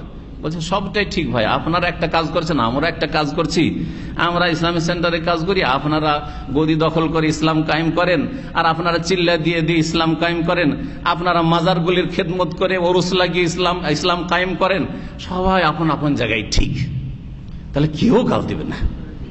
কথা ঠিক কিনা? আজকাল এক শ্রেণীর মধ্যমপন্থী আছে, এরা নিজেদেরকে মধ্যমপন্থী বলছে, এইরকম ইসলামটা চাই, কিছু বলিয়েন না, ঘৃণা ছড়াবে। হ্যাঁ, তো প্রথম কালেমাতে তো লা করা হয়েছে, বুঝছেন না? লা ইলাহা ইল্লাল্লাহ এগুলো নেই, এই দেবদেবী নেই, দুর্গা দর্গা নেই, কিচ্ছু নেই এগুলো, তারপরে ইল্লাল্লাহ। আগে তো না করা হয়েছে, ঠিক না? এই জায়গাখানে বসার জন্য আগে ময়লা আবর্জনা পরিষ্কার করতে হবে, তারপরে বসতে হবে। না ময়লা আবর্জনা বসে যাবে, অসুবিধা নেই, 5 হাতে লেগে যাবে, সব উঠে যাবে, এমনি সাফ হয়ে যাবে নাকি? আস্তাগফিরুল্লাহ। কথা বুঝছেন না? বুঝছেন না? জি হ্যাঁ, হক কথা বললে দুশ্মন হবেই হবে। নবী মোহাম্মদ রাসূলুল্লাহ সাল্লাল্লাহু আলাইহি ওয়াসাল্লাম সবচেয়ে বড়, সবচেয়ে বেশি হক কথা বলেছেন। তার দুশ্মন সংখ্যা সর্বদাই বেশি, তখনও ছিল, এখনো আছে, কিয়ামত পর্যন্ত থাকবে। এখন পর্যন্ত নবী সাল্লাল্লাহু আলাইহি ওয়াসাল্লাম সম্পর্কে কাফেররা ব্যঙ্গচিত্র করা, আর নবীর কুৎসা করা, আর নবীর বিরুদ্ধে লিখা, এইসব কেন করছে? জি হ্যাঁ, যে যত বেশি হকপন্থী হবে তার দুশ্মনের সংখ্যাও বেশি হবে এবং সর্বদাই দুশ্মন থাকবে। জি হ্যাঁ, মেলা আইম্মাই কেরাম চলে গেছেন, ওই আইম্মাই কেরামদের দুশ্মন বেশি খুঁজে পাওয়া যায় না, কিন্তু ইমাম ইবনে তাইমিয়া রাহিমাহুল্লাহর এত কেন দুশ্মন? হ্যাঁ, শেখ মোহাম্মদ আব্দুল্লাহ রহমতুল্লাহর এত কেন দুশ্মন? কারণ এরা কবর মাজার পূজাকে উৎখাত করে গেছে। যে কবর মাজার পূজাই মুসলিমরা দুর্গা ছেড়ে দিয়ে দুর্গা পূজায় লিপ্ত হয়ে গেছিল। এরা হচ্ছেন যেহেতু সংস্কারক, এরা মুজাদ্দিদ, এরা মানুষের ইসলাহ করে গেছেন সার্বিক জীবনে, যার ফলে বরদাস্ত হয় না। আরে সৌদি আরব গিয়ে মাজার পূজা করতে পারি না, সৌদি আরবে গিয়ে নবীর কাছে কিছু চাইতে পারি না, নবীর কবর কাছে দাঁড়াইতে দেয় না। হ্যাঁ, এইটা কে করলো? নাম্বার 1 শেখুল ইসলাম মোহাম্মদ বিন আব্দুল ওয়াহাব। এই জন্য এরা ওয়াহাবি, এরা সবচেয়ে বড় কাফের এদের কাছে, এই বিদআতপন্থী মাজারপন্থীদের কাছে। কথা বোঝা গেছে? জি হ্যাঁ, যে যত বেশি হক কথা বলবে তত তার দুশ্মনের সংখ্যা বাড়বে। আল্লাহ আমাদের হেফাজত করেন। 4 নম্বর বৈশিষ্ট্য হচ্ছে সবরের। জি হ্যাঁ, নিজেও ধৈর্য ধারণ করবে এবং তার সাথে সাথে ওয়াতাওয়াসাউ বিস-সবরি, একে অপরকে ধৈর্যের উপদেশ দান করবে। ধৈর্য ধরতে বলবেন। আপনি একা ধৈর্য ধরলে হবে না। আপনি ধৈর্য ধারণ করে আছেন আর আপনার স্ত্রী বলছে যে কি যে নিয়ে আসলো সৌদি আরব থেকে, এখন আমি নামাজ পড়লেও মহিলারা গ্রামের সব বলে তুমি কোন নামাজ ধরলি? ধৈর্য ধরতে আবার স্ত্রীকে, ওকে উপদেশ দিবেন যে তুমি ধৈর্য ধরো, বলতে দাও ওদেরকে। হাতি চলতা রহেগা, কুত্তা ভুগতা রহেগা। হ্যাঁ, জি হ্যাঁ, এইরকম আপনার ছেলেরা যখন নামাজ পড়তে মসজিদে যাবে, রে কে তো ওদেরকে এই নামাজ শিখাইলো? হ্যাঁ, কোথেকে শিখে আসলি? হ্যাঁ, শুনতে হচ্ছে। ছেলেরা একটু সাবালক হয়েছে, বলছে আমার বাপ বড় ভুলই করে এসছে, গোটা গ্রামের কাছে আমরা এখন ঘৃণার পাত্র হয়ে গেলাম, তাই না? না না, ওয়াতাওয়াসাউ বিস-সবরি, নিজেও ধৈর্য ধরতে হবে। আর আপনার পরিবার, ছেলে মেয়ে, আপনার যারা হকের সাথ দিয়েছে, সত্যকে গ্রহণ করেছে, তাদেরকে ধৈর্যের জন্য কি করতে হবে? ওয়াতাওয়াসাউ, উপদেশ দিতে হবে। জি, যদিও ধৈর্য কত প্রকার? 3 প্রকার। এই 3 প্রকার ধৈর্য করলে শুধু বালা মুসিবত ধৈর্য ধরা নাই, সার্বিক জীবনে ধৈর্যের বাস্তবায়ন হয়ে থাকে। তো এটা অনেকেই তাফসিরে উল্লেখ করেছেন, কিন্তু আমরা যেটা বুঝি সেটা হচ্ছে বিপদ আপদের সময় শুধু কি করা? বিপদ আপদে, দুঃখে কষ্টে, বালা মুসিবতে, দুর্দিনে ধৈর্য ধারণ করা। এটা হচ্ছে মানে যখন অপ্রীতিকর অবস্থা, তখন ধৈর্য ধারণ করা, বালা মুসিবত এক কথায়। এটা এক ধরনের ধৈর্য ধারণ। আর দ্বিতীয় ধৈর্য ধারণ হচ্ছে আস-সবরু আলা তাআতিল্লাহ, নেকির কাজের ওপর অটলতাই ধৈর্য ধারণ করা। নেকির কাজের ওপর অটল থেকে ধৈর্য ধারণ করা, এটা যেমন তোমার কথা নাই। কত নামাজি দেখলেন, রমজানের নামাজি, তারপরে বেনামাজি। বাপ মা মরেছে নামাজি, তারপরে কয়দিন পরে বেনামাজি, আছে না? মক্কা গেলে নামাজি, মদিনা গেলে নামাজি, হজে উমরা গেলে নামাজি, আর দাম্মাম ফিরে এসে বেনামাজি নেই, লাখ লাখ। জি হ্যাঁ, তো এদের মধ্যে সবর নেই। এই সবর আপনার মধ্যে হইতে হবে। আপনি যেমন মক্কাতে হারামে থাকবেন, তেমন দাম্মামও থাকবেন, তেমন বাংলাদেশেও থাকবেন। দিনের পর অটলতায় ধৈর্য ধারণ। আর তৃতীয় ধৈর্য ধারণ হচ্ছে আস-সবরু আন মাসিয়াতিল্লাহ, আল্লাহর নাফরমানি থেকে, গুনাহ থেকে, পাপ থেকে বেঁচে থাকার জন্য ধৈর্য ধারণ করা। পাপের রাস্তা এত খোলা আছে, চাকরি পান না, যেখানে পাচ্ছেন বলছে দাড়ি মুন্ডন করে আয়, দাড়ি মুন্ডন করে আয়, তোর 3000 বেতন। লোভ সামলাতে পারে না, তোর 5 স্টারের চাকরি। আমাদের অনেক দিনই ভাই আলহামদুলিল্লাহ 5 স্টারের চাকরি পাচ্ছিল, ছেড়ে দিয়ে চলে এসছে, ছুড়ে ফেলে চলে এসছে। আল্লাহ তাদেরকে ইনশাআল্লাহ ভালো রিজিক দান করবেন। ওয়া মান ইয়াত্তাকিল্লাহা ইয়াজআল্লাহু মাখরাজ, যে আল্লাহকে ভয় করে গোনা থেকে বাঁচার জন্য এই দুনিয়ার স্বার্থ ছেড়ে দেবে, আল্লাহ তার জন্য অবশ্যই ভালো ব্যবস্থা করবেন, কিন্তু সময় লাগবে। দেখছেন যে সেলুনের দোকান খুললে বড় লোক হয়ে যাবো রাতারাতি, দিলেন সেলুনের দোকান খুললে আর লাখ লাখ মানুষের দাড়ি মন্ডন করে পাপের বোঝা এক ভাগ করে যাচ্ছে, হারাম রিজিক খাচ্ছে, মেলা হারাম ব্যবসায় মানুষ জড়িয়ে পড়ছে রাতারাতি বড় লোক হওয়ার জন্য। না, ধৈর্য ধারণ করেন। গোনা থেকে বাঁচার জন্য ধৈর্য ধরতে নিজেকে সামলে রাখতে হবে। আমার 500 রিয়াল 1000 রিয়াল যথেষ্ট, আমার 5000 দরকার নেই। 5000 হারাম আর 500 টাকা আমার হালাল, এই 500 টাকা আমার জন্য যথেষ্ট। জি, ওয়াতাওয়াসাউ বিস-সাবরি সাবরাম মাসিয়াতিল্লাহ। বিসমিল্লাহির রহমানির রহিম। পরম করুণাময় ও অসীম দয়ালু আল্লাহর নামে শুরু। আসসালামু আলাইকুম ওয়া রাহমাতুল্লাহি ওয়া বারাকাতুহু।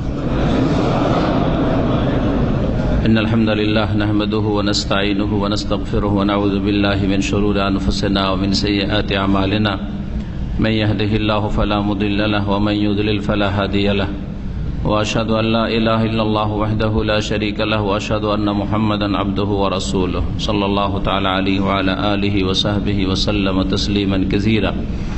আম্মা বাদ, ফাউযু বিল্লাহি মিনাশ শাইতানির রাজীম। বিসমিল্লাহির রহমানির রহিম। ওয়াইলুল লিকুল্লি হুমাযাতিল লুমাযা আল্লাযী জামা মালান ওয়া আদ্দাদাহু ইয়াহসাবু আন্না মালাহু আখলাদাহু ইলা আখিরিহা। সূরাতুল হুমাযা, এই সূরার নাম হচ্ছে সূরাতুল হুমাযা। এই সূরার নামকরণ হয়েছে ওয়াইলুল লিকুল্লি হুমাযাতিল লুমাযা। এই যে হুমাযা শব্দটি এসেছে ওখান থেকে এই সূরার নাম হয়েছে আল হুমাযা। এই সূরা হচ্ছে মক্কি না মাদানী? মক্কি সূরা। এই সূরাতে রয়েছে আয়াত 9টি আয়াত রয়েছে। এই সূরার বিষয়বস্তু, প্রথম বিষয়বস্তু কিছু খারাপ চরিত্র যাদের রয়েছে তাদের জন্য দুর্ভোগ রয়েছে। যদিও দুনিয়াতে বড় হিরো হোক না কেন, কিন্তু তাদের শেষ পরিণাম খুব খারাপ রয়েছে। তাদের বদ চরিত্রগুলি কয়েকটি বর্ণনা করা হয়েছে, বদ স্বভাবগুলি, আর তারপরে তাদের শেষ পরিণাম যে জাহান্নামের কথা উল্লেখ করা হয়েছে, পরকাল জাহান্নামের আগুনের কথা উল্লেখ করা হয়েছে, জাহান্নামে তাদেরকে যে শাস্তি দেওয়া হবে কিভাবে তার সংক্ষিপ্ত বর্ণনা এতে দেওয়া হয়েছে। বলছেন আল্লাহ রাব্বুল আলামিন, ওয়াইলুল লিকুল্লি হুমাযাতিল লুমাযা। ওয়াইলুন মানে হচ্ছে দুর্ভোগ বা সর্বনাশ বা ধ্বংস। হালাকুন, ওয়াইলুন মানে হালাকুন, ধ্বংস, সর্বনাশ বা দুর্ভোগ। লিকুল্লি লাম হারফে যারা, কুল মানে ওই সমস্ত সব। কুল মানে কি? সব। কুল মানে সব না কিছু কিছু? কুল মানে কিছু হয় না? কুল মানে কিছু হয় না? কুল মানে সব না কিছু? সব। তাহলে নবী সাল্লাল্লাহু আলাইহি সাল্লামের যে সুন্নতি খুতবাতে আছে কুল্লু বিদআতিন দালাল, প্রত্যেক বেদাত হচ্ছে গুমরাহি। তা আমাদের দেশের আবার আলেম সমাজ, আপনাদের এক শ্রেণীর আলেমরা, ওদেরই দল ভারী, হ্যাঁ, ওদের ভক্তদের সংখ্যাও বেশি। ওরা বলছে না বেদাত 2 ভাগে বিভক্ত, বেদাতে হাসান আর বেদাতে সাইয়্যা। নবী সাল্লাল্লাহু আলাইহি ওয়াসাল্লাম কি বলতেন? প্রতিটি খুতবায়, প্রত্যেক জুমার খুতবায়, ঈদের খুতবায়, যে কোনো আলোচনায় কি বলতেন? কুল্লু বিদআতিন, প্রত্যেকটি বেদাত। তাহলে কিছু বেদাত হাসানা ভালো, কিছু বেদাত সাইয়্যা খারাপ, এটা করা নবী করিম সাল্লাল্লাহু আলাইহি সাল্লামের বিধানের উপর হস্তক্ষেপ নয়? হস্তক্ষেপ কি না? অস্বীকার করা নয়? হ্যাঁ, তাহলে সেই ব্যক্তিকে মুসলিম থাকবে যে জেনে শুনে এই খুতবা জানে, এই হাদিস জানে নবী করিম, তারপরে যদি বলে যে না না না কুল্লু বিদআতিন দালালা নয়, কিছু বেদাত হচ্ছে গুমরাহি দলালা, আর কিছু বেদাত হচ্ছে হাসানা মানে ভালো, হ্যাঁ, বেদাতে হাসানা করো, আর বেদাতে সাইয়্যা গুলি হচ্ছে দলালা, ওগুলি ছাড়ো, দিয়ে সমস্ত বেদাতের রাস্তা খোলা আছে। হ্যাঁ, সমস্ত বেদাতের রাস্তা খোলা। যে যে ফিরকা, যে যে পীরেরা, যে যে পীরের মুরিদানরা যে বেদাত গুলি করে ওগুলি হাসানা। যারা নাচানাচি করে, জিকির লাফ দিয়ে উঠে বলছে এগুলো বেদাতে হাসানা। হ্যাঁ, ঠিক না? যে যেটা করে বেদাতে হাসানা। এক তো যারা কবর মাজার পূজা করে বেদাতে হাসানা, কবর পাকা করে বেদাতে হাসানা, ফুল চড়ায় বেদাতে হাসানা, চাদর চড়ায় বেদাতে হাসানা, মিলাদ করে বেদাতে হাসানা, শবে বরাত হালুয়া রুটি করে বেদাতে হাসানা, মৃতের নামে খানা দানা ভোজ করে বলছে বেদাতে হাসানা। সব হাসানাই থাকলো, তো সাইয়্যা কোথায় থাকলো? আর মন্দ তো কিছু থাকলো না। হ্যাঁ, কুল, কুল মানে সব, তাই না? হমাজা হামজুন থেকে, লমাজা লামজুন থেকে। হামজ আর লামজ এই যে দুটো শব্দ, এই দুটো শব্দের অর্থ কি এই নিয়ে মুফাসসিরিনদের কয়েকটি মত রয়েছে। একটি মত হচ্ছে যে হামজ আর লামজ বা হোমাজা আর লোমাজা এই দুটো প্রতিশব্দ। প্রতিশব্দ মানে কি? শব্দ ভিন্ন ভিন্ন কিন্তু অর্থ একই, অর্থ এক। অর্থাৎ যারা দোষ চর্চা করে তাদের জন্য দুর্ভোগ রয়েছে, দোষ চর্চাকারী। এটা একটা অর্থ হয়ে গেল। এটা বলতে দিলে সহজ যে দুটোরই অর্থ হচ্ছে দোষ চর্চাকারী। যারা নিন্দা করে, যারা কারো কুৎসা গায়, সেটা সামনে হোক অথবা চোখের আড়ালে হোক, সবকে শামিল। দ্বিতীয় মত হচ্ছে যে না না, হামজ আর লামজ বা হোমাজা আর লোমাজা হচ্ছে একটা হচ্ছে সামনে কারো নিন্দা করা, সামনাসামনি গিয়ে নিন্দা করা, এটা হচ্ছে হামজ একদল বলছেন। আর লামজ হচ্ছে চোখের আড়ালে কি করা, নিন্দা, পরনিন্দা করা বা কুৎসা গাওয়া, মানে গীবত করা, গীবত, দোষ চর্চা করা, গীবত করা। যেই গীবত সম্পর্কে কঠোরভাবে আল্লাহ নিষেধ করেছেন সূরাতুল হুজরাতে, ওয়ালা ইয়াগতাব বা'দুকুম বাযা, তোমাদের কেউ কারো যেন গীবত পরনিন্দা না করে। যেই দোষ চর্চা করে সংশোধন উদ্দেশ্য নাই, মানহানি করা উদ্দেশ্য, এটা যেন না হয়। যেই দোষগুলির দ্বারা অন্য কেউ ক্ষতিগ্রস্ত হওয়ার আশঙ্কা নেই সেই ক্ষেত্রে, কিন্তু যদি সেই দোষের কারণে অন্যের ক্ষতির আশঙ্কা থাকে, অন্যকে ক্ষতি থেকে বাঁচাতে চান, তাহলে সেটা গীবত বৈধ। এমনি গীবত মনে হইলেও সেটা হচ্ছে বৈধ, কখনো জায়েজ কখনো ওয়াজিব। যদি জানতে হয় ইমাম নওয়াবী রাহমাতুল্লাহ আলাইহির যে কিতাব রিয়াজুস সালেহিন রয়েছে তাতে পড়ে নেবেন। দ্বিতীয় দল বলছেন যে হামজ মানে সামনাসামনি, সামনে নিন্দা করা। কারণ সামনে একটা লোক বলছে যে তুই এইরকম, তুই এইরকম, তুই খারাপ, তোর মধ্যে এই দোষ আছে, সামনাসামনি। আর লামজ হচ্ছে চোখের আড়ালে, লোকটা নেই আর বলছে ওই লোকটার কথা বলছেন, আরে ও তো মানুষই না, হ্যাঁ, ওর ব্যবহার খুবই খারাপ, হ্যাঁ, আরে ও তো ফজর নামাজ পড়ে না, হ্যাঁ, ওর টাকার নিচে কাপড়, আরে কাপড় তো সামনাসামনি, ওকে, এগুলো ব্যক্তি জীবনের দোষ। হ্যাঁ, এতে কার কি ক্ষতি হচ্ছে? ফজর না পড়লে অন্যের ক্ষতি, টাকার নিচে কাপড় তাহলে অন্যের ক্ষতি, ওর শুধু ক্ষতি, সুতরাং ওকে একাই বলতাম। কিন্তু যেই ক্ষতির দ্বারা অন্যের ক্ষতি হতে পারে, যে দোষের দ্বারা, সেটা অন্যের কাছে বলা যাবে। উদাহরণ দেওয়ার সময় নেই, আর এগুলি আমার অনেক আলোচনাতে আছে, আশা করি সেগুলি আপনারা জানতে পারবেন এবং সাধারণ জ্ঞান বুঝতে পারবেন যে মানুষের দোষ হচ্ছে দুই রকম। কিছু দোষ আছে ব্যক্তি জীবনের, আমার এই দোষগুলিতে আপনাদের কোনো ক্ষতি নেই। আর কিছু দোষ আছে এমন দোষ, যেই দোষের কারণে জাতি অথবা কয়েকজন লোক ক্ষতিগ্রস্ত বা একজন ক্ষতিগ্রস্ত হবে, তাহলে তাকে কি করতে হবে?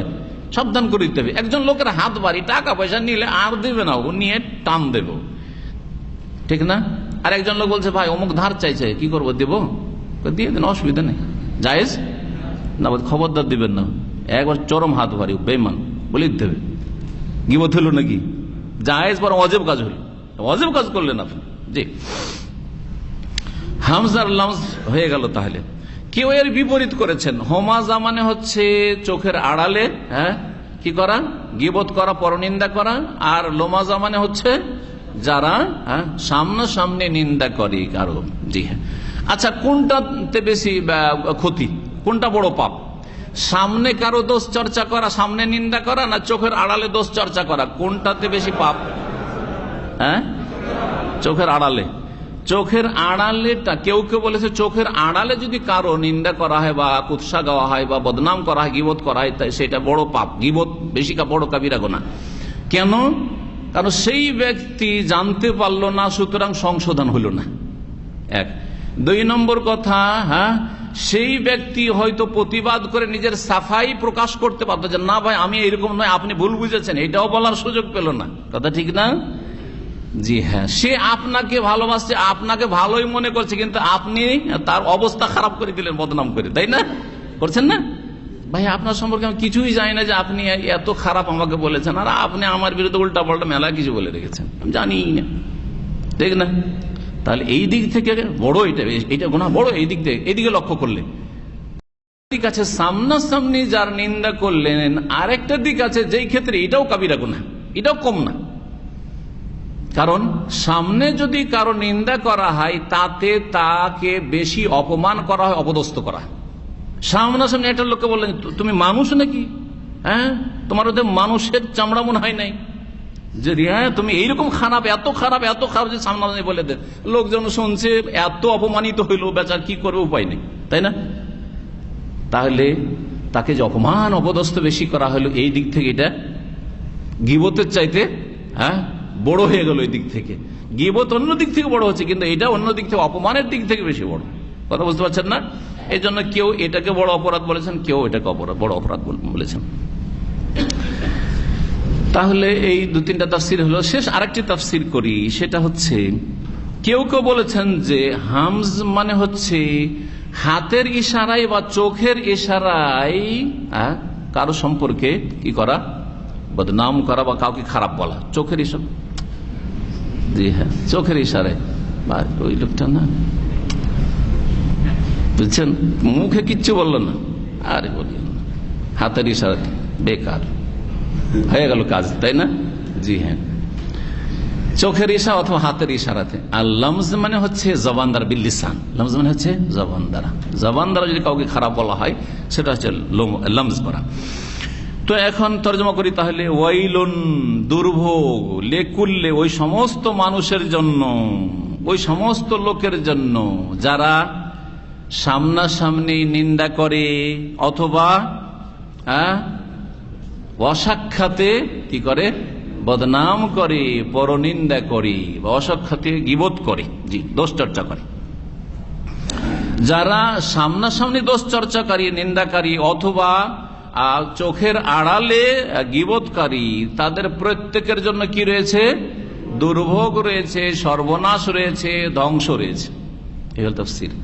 ওয়াইলের দ্বিতীয় তাফসীর হচ্ছে, ওয়াইল একটি জাহান্নামের নাম বা জাহান্নামের একটি উপত্যকার নাম, এটাও বর্ণিত হয়েছে। সুতরাং জাহান্নাম রয়েছে, তাদের জন্য কি রয়েছে, তাহলে জাহান্নাম রয়েছে। এই হুমাজা আর লুমাজা এই শব্দগুলি কোরআনে কারীম এসছে অন্য সূরাতে। দেখেন সুবহানাল্লাহ, আল্লাহ রাব্বুল আলামিনের কালাম কত সুন্দর আর কত যে আপনার অলংকারপূর্ণ। সূরাতুল কালামের 11 নম্বর আয়াত, তাতে রয়েছে হাম্মাজিম মাশাইম বেনামিম, হাম্মাজিন ওয়ালা তুতিকুল্লা হাল্লাফিম মাহিন, যারা লাঞ্ছিত, তুচ্ছ, ঘৃণিত আর বেশি বেশি হলফ করে, কসম খায় শুধু নিজেকে, নিজের সাফাই প্রকাশের জন্য, তাদের কথা শুনিও না হে নবী। হাম্মাজিন, যারা কি করে, নিন্দা করে, সামনাসামনি নিন্দা করে মানুষের, মাশাইম বেনামিম, আর চুগলখড়ি করে বেড়ায়, এর কথা ওকে লাগায়, এর কথা ওকে লাগায়, আর ঝগড়া বাঁধিয়ে দেয়, ফিতনা বাঁধিয়ে দেয়, মানুষের মধ্যে শত্রুতা পয়দা করে দেয়। ওদের কথা শুনিও না, ওদের আনুগত্য করিও না। হাম্মাজি মাশাইম বেনামিম 11 নম্বর সূরা কালামের। আর লমজ কোথায় এসছে, লমজের কথাও এসছে সূরা তওবা, তো 2 জায়গায় এসছে, তবে সূরায়ে, বিশেষ করে সূরায়ে হুজরাতের কথা, সূরা হুজরাতের 11 নম্বর, সূরা হুজরাতের 11 নম্বর আয়াতে আল্লাহ বলছে, ওয়ালা তালমিজু আনফুসাকুম ওয়ালা তানাবাযু বিল আলকাব, তোমরা একে অপরকে কষ্ট দিয়ে কথা বলিও না।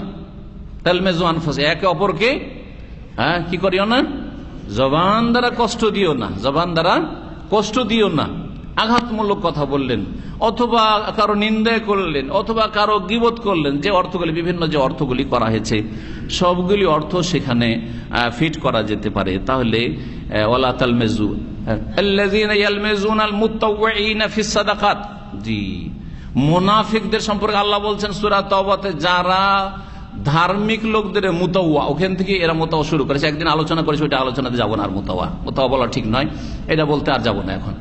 তো মুতাওয়িন মানে যারা নফল কাজগুলি বেশি বেশি করে, ভালো কাজ করে, তাদেরকে আঘাত করে কথা বলে, তাদেরকে আঘাত করে কথা বলে। দেখেন রাস্তাতে গাড়ি চালাচ্ছে অথবা রাস্তাতে চলাফেরা করছে, অন্যায় কাজ করছে, যার দাড়ি নেই অথবা যে অত ধার্মিক নয়, তাকে কিচ্ছু বলে না। কিন্তু দাড়ি নিয়ে যদি একটা কথা, একটা কাজ, সামান্য একটা ভুল করে দেন, আনতা মুতাওয়া, কেফ আনতা মুতাওয়া, মনে হচ্ছে সমস্ত দুশ্মনী তার অন্তরে ভরা আছে ধার্মিক লোকদের বিরুদ্ধে, ঠিক না? জি, তো এটা হচ্ছে মুনাফিকদের চরিত্র, এটা হচ্ছে মুনাফিকদের চরিত্র। ধার্মিক সাহাবায়ে কেরামরা দান করলো তারা দোষ খুঁজতো, আর না দান করলেও দোষ খুঁজতো। না দান করলে কৃপণ, আর দান করলে বলতে দেখো দেখো কি নিয়ে এসছে, এই দানের কি হবে, এই কয়টা খেজুরে কি হবে, দেখেন না, দিলেও দোষ, না দিলেও দোষ।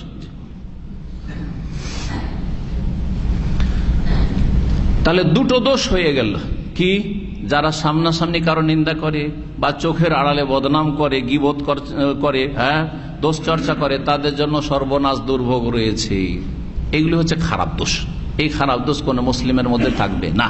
কিন্তু দুঃখের বিষয়, গীবতটা এমন ব্যাপক আকার ধারণ করেছে, আলেম সমাজ গীবত মুক্ত না। আলেম সমাজ গীবত মুক্ত না। আলেম আলেমের গীবত করে। সুবহানাল্লাহ। জি, মাদ্রাসায় চলে যান আর ওদের সাথে যদি কিছু দূর উঠা বসা, দেখবেন যে ছাত্র গীবত করছে, কোরআন হাদিস পড়ছে। আর দিনী ভাইয়েরা ইসলামিক সেন্টার আসছে, দিন শিখছে, মাশাআল্লাহ, দাঁড়িয়ে রেখেছে, কিন্তু একে অপরে গীবত করছে, একে অপরে গীবতে মেতে আছে। জি, বেনামাজিদের কথা তো বলতে হবে না, বেদিনদের কথা তো বলতে হবে না, ফাসিকদের কথা তো বলতে হবে না, যারা দিন শিখে না তাদের কথা বলতে হবে না, গীবতে লেগে আছে। আরে ভাই, এত যখন হিতাকাঙ্ক্ষী আপনি, তো সামনাসামনি ভালোভাবে বলা যায় না? সামনাসামনি এটাকে ভালোভাবে বলা যায় না যে ভাই আপনার এটা তো ভালো মনে হচ্ছে না, রাগ করিয়েন না, আপনি ভালোভাবে ঠান্ডা করে বলা যায় না? অবশ্যই বলা যায়। জি, চোখের আড়ালে একেবারে তিলকে তাল করে বলছেন, কিন্তু চোখের সামনে এসে সালাম, দোয়া, হাসি মুখে কিছুই জানতে পারলো না বেচারা যে আমার এতগুলি দোষ চর্চা করা হয়েছে। না, কিছু সামনে হক কথা বলার সাহস করেন যে হক কথা যা বলবো আমি ফুটফাট সামনে বলে দেবো, সামনে বলবো, ভালোভাবে বলবো, মানুক আর মানুক না মানুক, আমি বলে দিলাম। জি, 3 নম্বর যাদের জন্য দুর্ভোগ রয়েছে আর যারা এই স্বভাবের, তাদের 3 নম্বর দোষ, আল্লাযী জামা মালা ওয়া আদ্দাদা, যারা মাল কি করে? জমিয়ে রাখে। আল্লাযী জামা, জামা থেকে আমরা জমিয়ে রাখা বলি, তো জমিয়ে রাখা শব্দটি তাহলে আরবি থেকে এসছে। জামা ইয়াজমা মানে সঞ্চয় করা, সঞ্চিত করা বা জমা করা, যেটা বলছি আবার একত্রিত করা। তো টাকা পয়সা কি করে? জমিয়ে রাখে, একত্রিত করে। মাল ধন সম্পদকে, ও আদ্দাদাহু, আদ্দা মানেও গণা হয়, আর আদ্দাদা মানে বারবার গণা। দেখেন, আদ্দা মানে গণনা করা হয়। কোনো কিছু যদি গণতে পারেন, বলে না গণ, তো একবার গণলেও আদ্দায় আউদ্দ মানে একবার গণা, একবার দুইবার গণা। কিন্তু আদ্দাদা ইউ আদ্দেদ, তাদিদ মানে বারবার করে গণনা করা, বারবার করে গণনা করা, বাবে তাফিল। তাহলে বাবে তাফিলে কেন নিয়ে এসছেন? এই লোকটি টাকা পয়সা একবার গণে না, টাকা পয়সা জমিয়ে তারপরে বারবার গুনতে থাকে, বারবার করে গুনতে থাকে। তাহলে বারবার করে টাকা পয়সা গুনতে থাকা, এটা খুব একটা ভালো স্বভাব নয়। যখন মাসের বেতনটা নিয়ে গেল, এটা নিয়ে যা রাখলো, আবার আগেরটা গুনলো, কত টাকা আছে, মিল আছে, বারবার মাঝে মধ্যে টাকাটি বের করে আবার গনাগনি করছে, মাঝে মাঝে গুনছে। জি, শুধু এইটা না, এর চেয়ে বড়, এটা তো সামান্য, এটা তো অনেক সময় প্রয়োজনে গণা যায়, গণা যা নিষেধ এই কথা নয়। আবার এর মানে এই নয় যে গণা যাবেন, আপনি গনে রাখবেন, আপনি পরিমাণ যাতে জানা থাকে, চুরি হলে অথবা কিছু হলে, কেউ নিলে বা কাউকে দিলে, আবার কারোর উপর সন্দেহ না হয়, বল আসলে খরচ করেছেন আপনি, সুতরাং লিখে রাখেন যে এত টাকা ছিল, তারপর এত টাকা নিলাম, এত টাকা ই করলাম, মাইনাস প্লাস হলো ইত্যাদি, আপনি মনে রাখেন, অসুবিধা নাই। কিন্তু এর চাইতে বড় দোষ হচ্ছে যে টাকা পয়সা নিয়ে এমন মেতে আছে, আসলে এখানে মেতে থাকা বোঝানো হয়েছে। বারবার গণনা কে করে? বারবার টাকা পয়সা নাড়াচাড়া কে করে?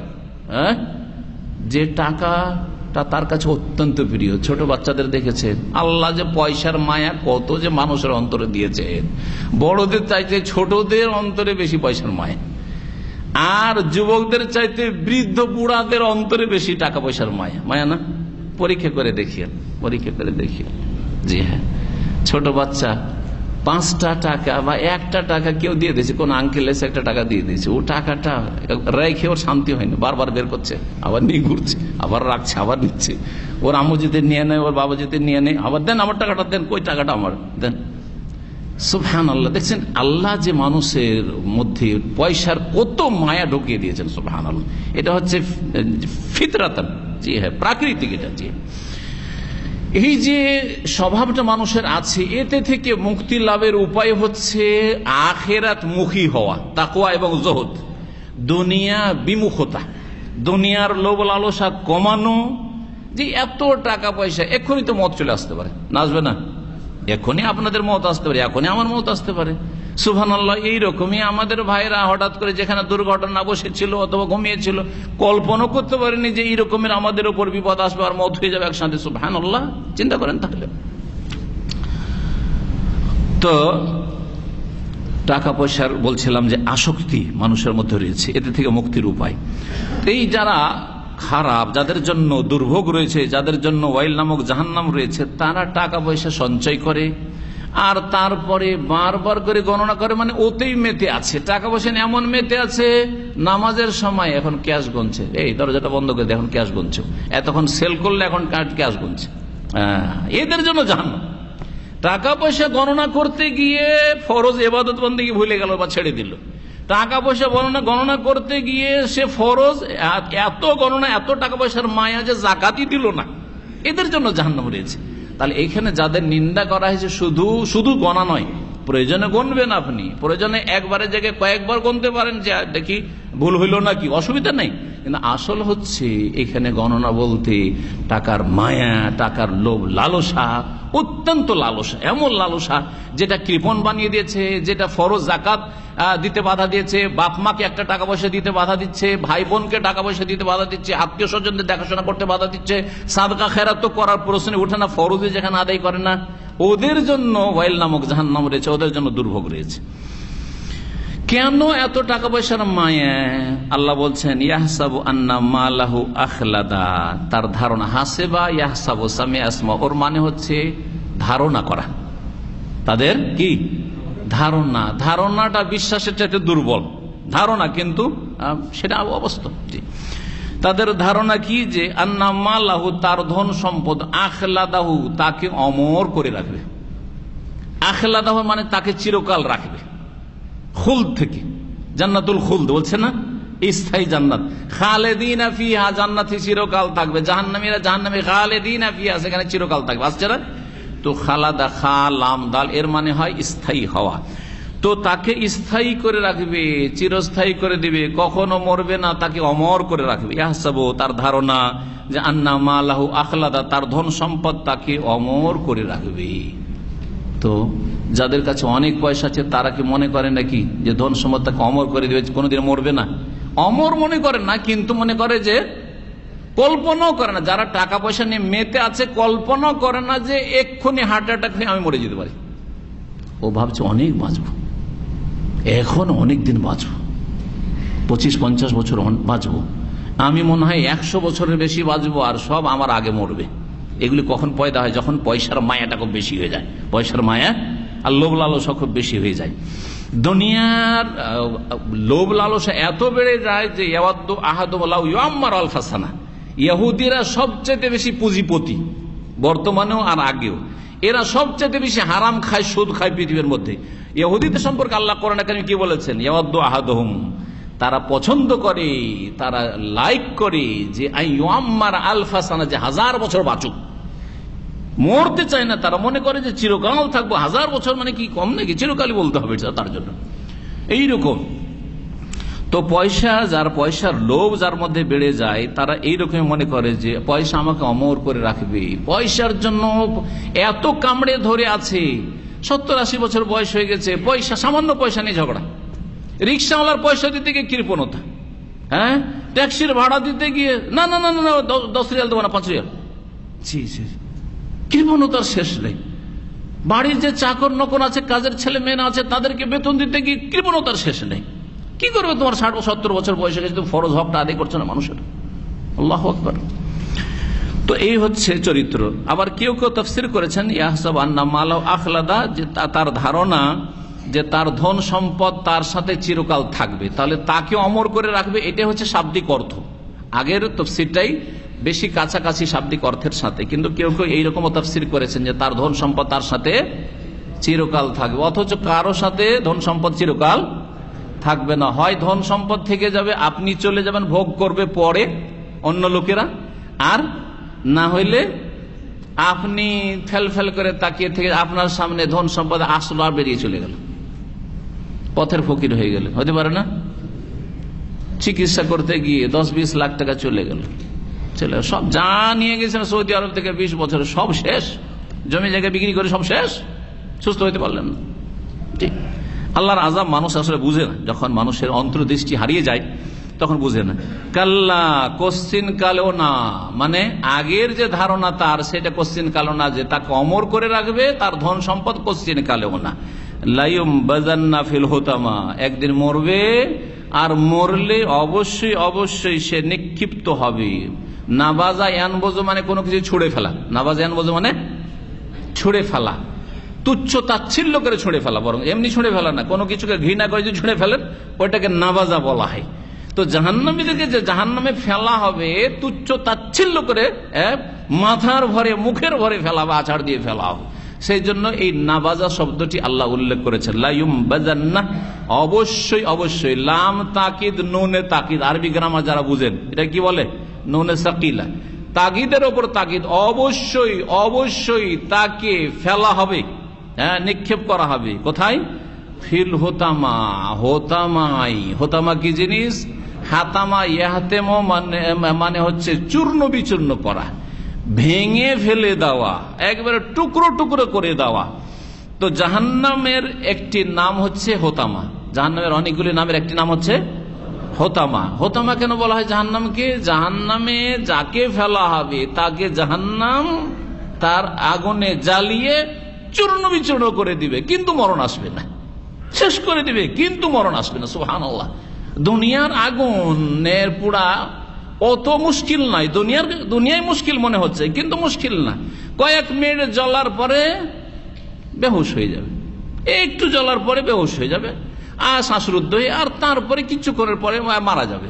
কিন্তু জাহান্নামের আগুনে জ্বলতে জ্বলতে জ্বলতে জাহান্নামের আগুন হার্ট পর্যন্ত, হৃদয় পর্যন্ত পৌঁছে যাবে, কলব পর্যন্ত পৌঁছে যাবে, আর সবকিছু জ্বলে শেষ হয়ে যাবে, কিন্তু মরণ আসবে না, রুহ বেরিয়ে যাবে না। কারণ রুহ বেরোলেই তো কষ্ট শেষ, রুহ বেরিয়ে গেলেই বডি চলছে, আর কোনো কষ্ট নেই, আরাম পেয়ে গেছে, মৃত আরাম পেয়েছে। আমাদেরকে কষ্ট লাগছে একটা জ্বলন্ত ব্যক্তিকে দেখে, কিন্তু যখন ও মারা গেছে, রুহটা বেরিয়ে চলে গেছে, আর কোনো কষ্ট পায় না। কথা ঠিক কিনা?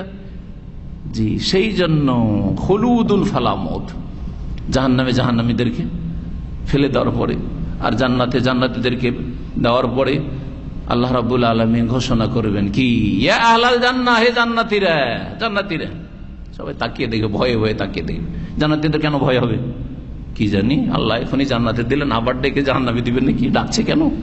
ঠিক না? আর জাহান্নামীদেরকে আল্লাহ ডাকবেন, ইয়া আহলান নার, হে জাহান্নামীরা।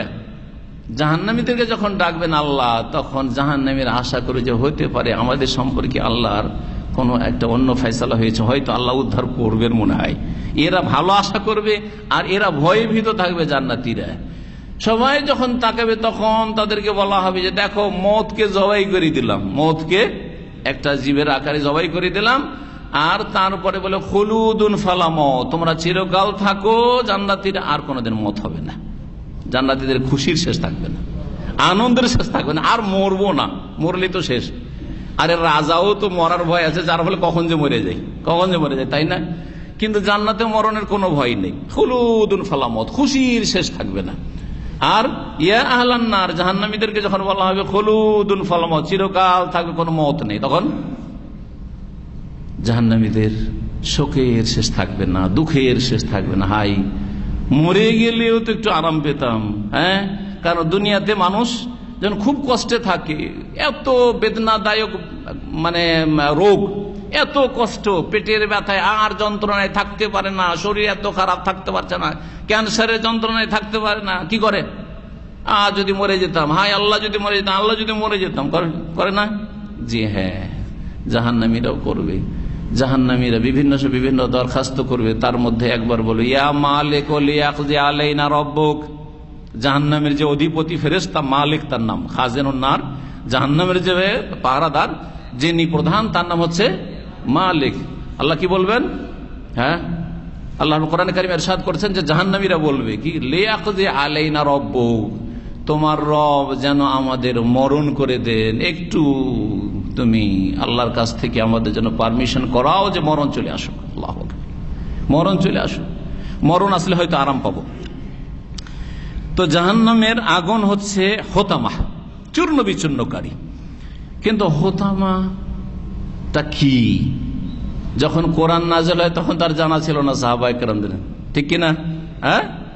এখন না, আমরা তাফসীর পড়ে জানছি যে হোতামা মানে, হোতামা একটা জাহান্নামের নাম, এই জন্য আল্লাহ স্বয়ং বলে দিয়েছেন, অমা আদরাকা মাল হোতামা, তোমার কোন জিনিসটা জানাবে যে হোতামা কি জিনিস, চূর্ণ বিচূর্ণকারী কি জিনিস, সেই হোতামা নামক জাহান্নাম কি জিনিস সেটা শোনো। নারুল্লাহিল মুকাদা, নার মানে আগুন, তো নারুল্লাহ এই আগুনকে কি বলা হয়েছে? আল্লাহর আগুন বলা হয়েছে।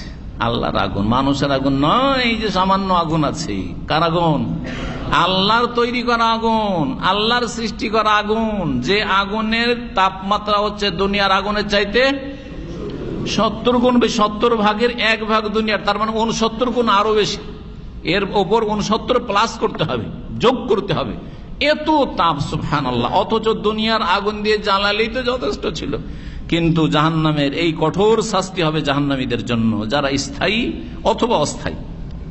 নারুল্লাহ, একে আল্লাহর আগুন বলে আখ্যায়িত করা হয়েছে। আল মুকাদা, মোকাদা ওয়াকাদা একেদো থেকে, ওয়াকাদা মানে জ্বালানো, ওয়াকাদা মানে জ্বালানো। এই জন্য গ্যাস বা স্টোভ, চুলা চুলা চুলা বা ওই যে আগে যুগে স্টোভে রান্না হইতে দেখেছেন তো, এটাকে আরবিতে মৌকিদ বলা হয়। কি বলা হয়? মৌকিদ মানে জ্বালানোর স্থান, ওখানে জ্বলছে ওই যে, জি হ্যাঁ, তো এগুলো মৌকিদ বলা হয়। জি হ্যাঁ, প্রেসার কুকারকে মৌকিদ বলা হয়। জি হ্যাঁ, তো জ্বলন্ত তাহলে বা প্রজ্বলিত। মুকাদা এসে মফুলের সেগা, তার মানে হচ্ছে প্রজ্বলিত। নারুল্লাহিল মুকাদা, আল্লাহর প্রজ্বলিত আগুন। হোতামাটা কি? আল্লাহর প্রজ্বলিত আগুন। জি হ্যাঁ, আল্লাতী তাত্তালিউ আলাল আফইদা, আল্লাতী মানে যেটা, এটা হচ্ছে ইসম মৌসুল। তাত্তালিউ ইত্তালা থেকে, ইত্তালার মানে হচ্ছে চড়ে যাওয়া, আরোহণ করা, চেপে বসা। এইরকম ইত্তালার অর্থ হয় ওপর থেকে উকি মেরে দেখা। আপনি জানালা থেকে নিচের দিকে দেখছেন, রাস্তাঘাটের দিকে বা শহরের দিকে, এটা হচ্ছে ইত্তালা, ইত্তালাত। জি ইত্তালা, তাত্তালিউ। আর আলা মানে ওপরে, আফএদা হচ্ছে বহু বচন ফোয়াদের। ফোয়াদ মানে হচ্ছে, কে বলতে পারে? ফোয়াদ মানে কলব, ফোয়াদ মানে হচ্ছে হৃদয়, অন্তর। কলবুন মানে হৃদয়, আর ফোয়াদ মানে হচ্ছে, তাহলে এর অর্থ কি হলো? আল্লাতী তাত্তালিউ আলাল আফিদা, যেই আগুন হ্যাঁ হৃদয়ের ওপর বা অন্তরের ওপর কি হয়ে যাবে? বিস্তার লাভ করবে। ইত্তালা, বিস্তার লাভ করা। অনুবাদকরা আরো অনুবাদ করেছেন, গ্রাস করার অর্থ করেছেন। কি করেছেন? গ্রাস করা। ইত্তালা চেপে যাওয়া, আরোহণ করলে, তো ওই অর্থ থেকে নিয়ে ওরা গ্রাস করার অর্থ করেছেন। আল্লাতী তাত্তালিউ, যেই জ্বলন্ত প্রজ্বলিত আল্লাহর আগুন গ্রাস করে নেবে, আল আফএদা অন্তরকে, অন্তরকে গ্রাস করে নেবে, কিন্তু অন্তরের মৃত্যু হবে না। সুবহানাল্লাহ। অর্থাৎ শরীর জ্বলতে জ্বলতে জ্বলতে সবকিছু, গোস্ত হাড় সব জ্বলে শেষ। এমন কি এই আগুন কোথায় পৌঁছে গেছে? জ্বলতে জ্বলতে হার্টে, কলবে, হৃদয়ে পৌঁছে গেছে, আফেদাতে পৌঁছে গেছে, কিন্তু মরণ আসেনি, মরণ আসেনি। সুবহানাল্লাহ। এই হচ্ছে জাহান্নামের আগুন, যাতে জাহান্নামীরা জ্বলবে।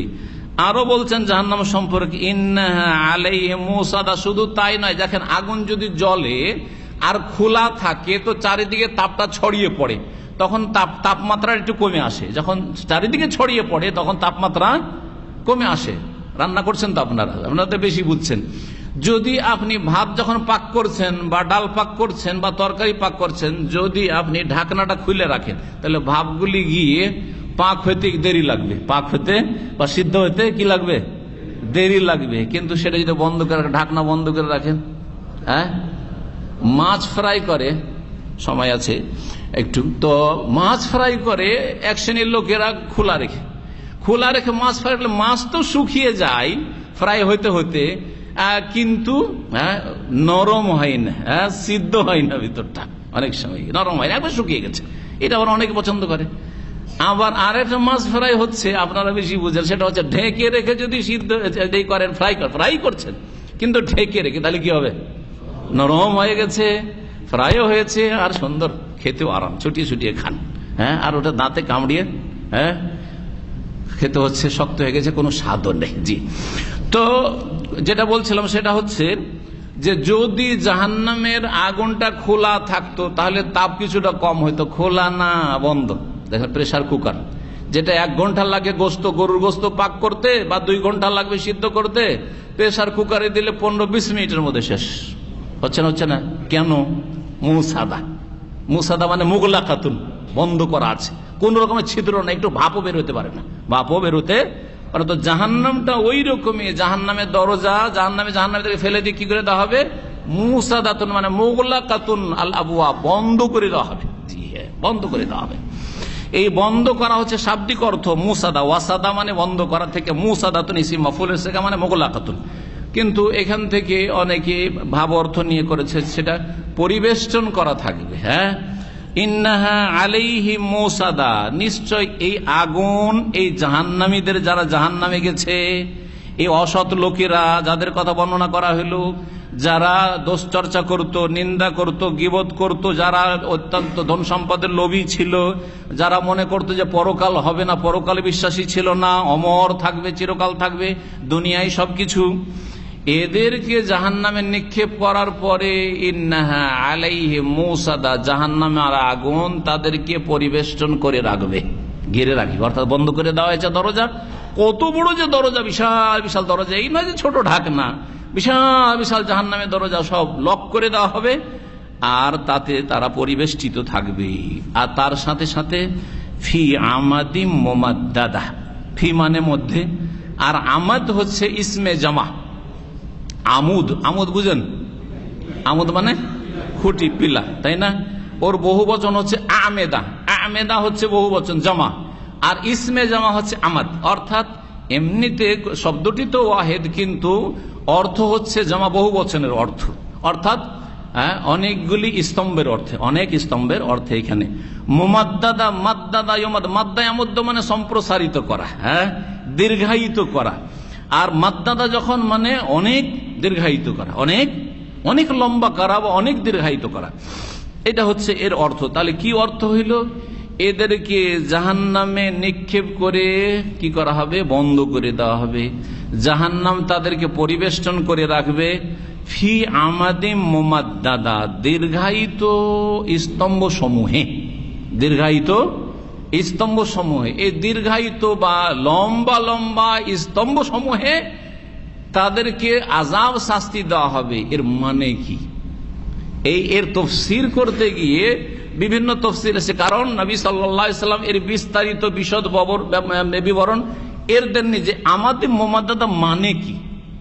এই জন্য তাফসীরকারদের বিভিন্ন মত হচ্ছে। একটি মত হচ্ছে তারা জাহান্নামে জ্বলবে, তার সাথে সাথে বিশাল বিশাল উঁচা উঁচা পিলার থাকবে জাহান্নামের আগুনের, লেলিয়ান শিখার। এই জাহান্নামের আগুনের পিলারের সাথে তাদেরকে বাঁধা থাকবে, বেঁধে জ্বালানো হবে, এমনি ফেলে না, কি করা হবে? বেঁধে তাদেরকে জ্বালানো হবে। এই একটা তাফসীর কেউ কেউ করেছেন। আর একটি তাফসীর হচ্ছে জাহান্নামীদেরকে নিক্ষেপ করে দেওয়ার পরে দরজা বন্ধ করে দেওয়া হইল।